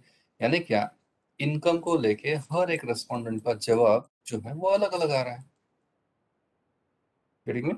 इसलिए हम इनकम को वेरिएबल कहेंगे। तो आपको यही चेक करना है कि आप जिस रेस्पोंडेंट का सर्वे करने वाले हैं उसका कॉन्टेक्स्ट ध्यान में रखते हुए कौन से कैरेक्टरिस्टिक पे आप डेटा लेने वाले हैं उसी को हम वेरिएबल कहेंगे। जैसे और एक एग्जांपल जैसे वेट वेरिएबल, हाँ बिल्कुल है, क्योंकि पहला रेस्पोंडेंट बोलेगा कि मेरा वेट 67 किलो है, दूसरा बोल रहा है कि मेरा 51 है। Likewise, weight is a characteristic which is changing correspondent to respondent. यही मैं बात कर सकता हूँ हाइट की, यही मैं बात कर सकता हूँ मंथली सेविंग की, कि आप महीने में कितना सेविंग कर लेते हो। तो ये व्यक्ति टू व्यक्ति ये आंसर कुछ अलग आएंगे, इसलिए ये सब जो है इनको मैं वेरिएबल कर रहा हूँ। यानी क्या, variable is a characteristic which is changing with a given context. Context मैंने लिया है इंडिविजुअल, दूसरा कॉन्टेक्स्ट लेते हैं, variable is a characteristic which is changing with reference to place. ये मैं कॉन्टेक्स्ट ले रहा हूँ कि जैसे अभी हम 5 प्लेसेस ले लेते हैं, नागपुर, अमरावती, वर्धा, गोंदिया, मुझे जो याद आ रहे डिस्ट्रिक्ट्स हैं, और ये सब उधर होगा बहुत बार। ये 5 डिस्ट्रिक्ट्स ले लिया मैंने और मुझे इनका कंपैरेटिव स्टडी करना है 5 डिस्ट्रिक्ट प्लेसेस का। कौन से सेंस में? मुझे इनका पॉपुलेशन देखना है, अर्बन पॉपुलेशन। तो नागपुर की पॉपुलेशन अभी इस मोमेंट पे कितनी है, अमरावती की कितनी है, गोंदिया की कितनी है, अकोला की कितनी है, ये फिगर चेंज हो रहे हैं। Means population is a variable which is changing with reference to place. अभी मैं फिर से एक तीसरा कॉन्टेक्स्ट लगा रहा हूँ इसी में, वो है टाइम। कॉन्टेक्स्ट मैंने चेंज कर दिया, प्लेस की जगह टाइम लिया। अभी ये प्लेसेस हैं और मैं इनको पूछ रहा हूँ, इनको बोल रहा हूँ कि 2001 की जो पॉपुलेशन सेंसस सर्वे हुई थी वो, और 2011, ओके, मुझे अभी डेटा चाहिए इनका। नागपुर का पॉपुलेशन 2001 में कितना था और नागपुर का पॉपुलेशन 2011 में कितना है, और इसके बीच में पॉइंट्स भी 2001, 2002, 2003, 2004, लाइकवाइज 2011। यानी क्या, मुझे 10 टाइम पॉइंट्स मिल गए। यानी सिर्फ नागपुर के लिए मेरे पास 10 पॉइंट्स आ रहे, डेटा पॉइंट्स। तो population becomes a variable with reference to time this time around, not place. Place wise भी आप अलग, यानी क्या, आपको कॉन्टेक्स्ट ध्यान में रखते हुए जो चीज चेंज हो रही है उसी को हम वेरिएबल कहेंगे। यहाँ पे पॉपुलेशन, इवन मानसून के फिगर्स, या फिर हम बात कर सकते हैं ऑरेंज के क्रॉप यील्ड की, कि जैसे ये काटोल, नरखेड़, ये जो पारसिंगा, ये सब जो है, ये आप हर एक टाउन वाइज अगर इसका यील्ड ले रहे हैं। कॉटन बेल्ट भी है हमारे यहाँ पे, तो कॉटन यील्ड, जैसे भंडारा गोंदिया की तरफ पैडी बेल्ट है हमारे यहाँ, तो आप टाउन वाइज देख सकते हो कि क्रॉप यील्ड कितना है। तो crop yield becomes our variable, and that too town wise means place wise. तो you need to take into consideration the context. जैसे सर का भी स्टील का सर्वे का चल रहा था, तो स्टील इज एन इंडस्ट्री, और उस पर्टिकुलर कॉन्टेक्स्ट में अगर हम लोगों को टाटा का कंपैरिजन करना है 5 कंपनी के साथ, Tata steel with rest of the other companies like Sunflag is there, Lloyd steel is there, likewise. तो यहाँ पे कंपनी बिकम्स द कॉन्टेक्स्ट ना, और ये कॉन्टेक्स्ट हो गया कंपनी टू कंपनी। और क्या कंपेयर कर रहे हैं, सपोज सेल्स, एक साल का सेल, ओके, तो ये 5 कंपनी का सेल्स बिकम्स यूर वेरिएबल। इनके प्रॉफिट्स इफ सपोज, तो profit becomes variable. If suppose हम लोग बात कर रहे हैं नंबर ऑफ एम्प्लॉइज, ओके, ये बिकम्स वेरिएबल। हम लोग बात कर रहे हैं if suppose number of branches या फैक्ट्रीज, नंबर ऑफ फैक्ट्रीज, तो ये हर एक का 5 कंपनी का अलग अलग आएगा, तो number of branches becomes variable. So you need to take into consideration the context while identifying your variables. तो आज यहाँ पे रुक रहा हूँ, कल कंटिन्यू करेंगे। तो आज के सेशन को लेकर कुछ क्वेश्चंस हैं, आप पूछ सकते हैं। कृति madam? Yes, sir. Friends, if you have any doubt, please ask. कल भी सर के सेशंस हैं, अगर आपको कुछ डाउट्स है तो आप कल भी पूछ सकते हैं।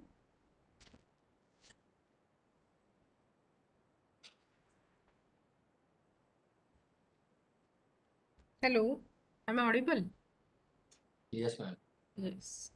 Yes ma'am. बहुत ज़्यादा डोज हो Yes, गया ma'am. क्या? ज़्यादा नहीं, पढ़ ma'am, लिए कुछ- आज? क्वेश्चनर में अब हम लोग फंस गए, कैसे बताऊं? Okay, okay. You can take हाँ help मैं from Ashish sir. Yes. कल कंटिन्यू करूंगा, मैं क्वेश्चनर का अभी मैंने कवर नहीं किया है पूरा पार्ट, अभी जस्ट शुरुआत की है मैंने। अभी कल मैं 3 दिन है सर अपने साथ, आप अपने सारे डाउट्स क्लियर कर लीजिए। सर यहाँ पे रुकते हैं फिर, ठीक है मॅडम, ठीक आहे? कल मिळते हैं। Okay, thank you so much sir. Sir उद्या आफ्टरनूनला राहतील ना सेशन 2 ते हो 5? हो, ठीक है madam. Okay okay sir, thank you sir, thank you okay okay, चलो ऑल द बेस्ट आप सब लोगों को। Thank you sir. Thank you, sir. Thank you, Thank you, sir. sir.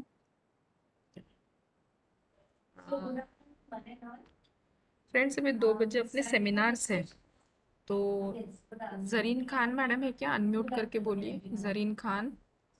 Yes, ma'am. Yes. Sachin झाड़े, Yes, ma'am. Sushil Kumar Chauhan. Yes, ma'am. आपके पहले रहेंगे 2 से 3, आप 3 लोगों के computer science and IT. Then Okay. Followed by continuation में रहेगा Meenal Rajdev madam. Yes, ma'am. Yes. Rizwan Khan.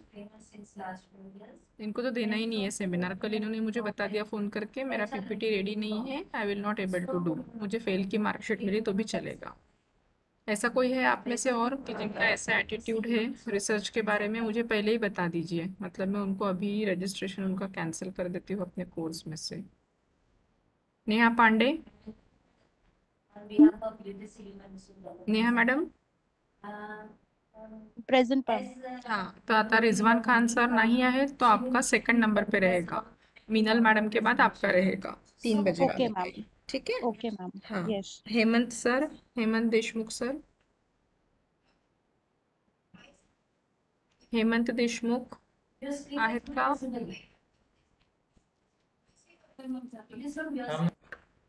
चालेल आता. Hemant Deshmukh sir please unmute करिए. ठीक है, नेहा मैडम के बाद हेमंत सर का रहेगा. वनीता बेले मैडम. वनीता बेले.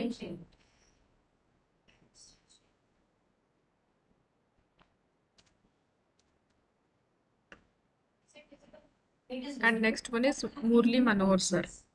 जी मैम. जी, ठीक है. अगर बीच के लोग एब्सेंट रहते हैं तो आपका नेहा मैडम के बाद में रहेगा. उस वक्त जो स्टूडेंट प्रेजेंट होगा उस सीक्वेंस में अपन जाएंगे, ठीक है? तो आप लोग अभी हम लोग Hello, ma'am. Hello, ma'am. एक एक जन धार्मिक पूछिए, ma'am. एक एक जन पूछिए, बोलिए. हाँ धार्मिक मॅम, माझी PPT पोहोचली की नाही मला डाऊट आहे थोडा. काय नाव आहे? परवा पुष्पा देवतळे. हो मॅडम, तुमचं मिळालंय. आजचे सेमिनार आज नाही आहे ना तुमचं? नाही उद्या, परवा परवा परवा परवा परवा. मिळालंय मॅम मला. हा ओके, थँक्यू थँक्यू. मुलीने पाठवली ना त्यामुळे माझ्याच्यानी जातच नव्हती ती. ओके. ठीक है, ठीक है.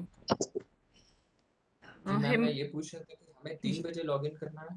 नहीं नहीं नहीं, everyone has to join by 2 o'clock itself, ठीक है?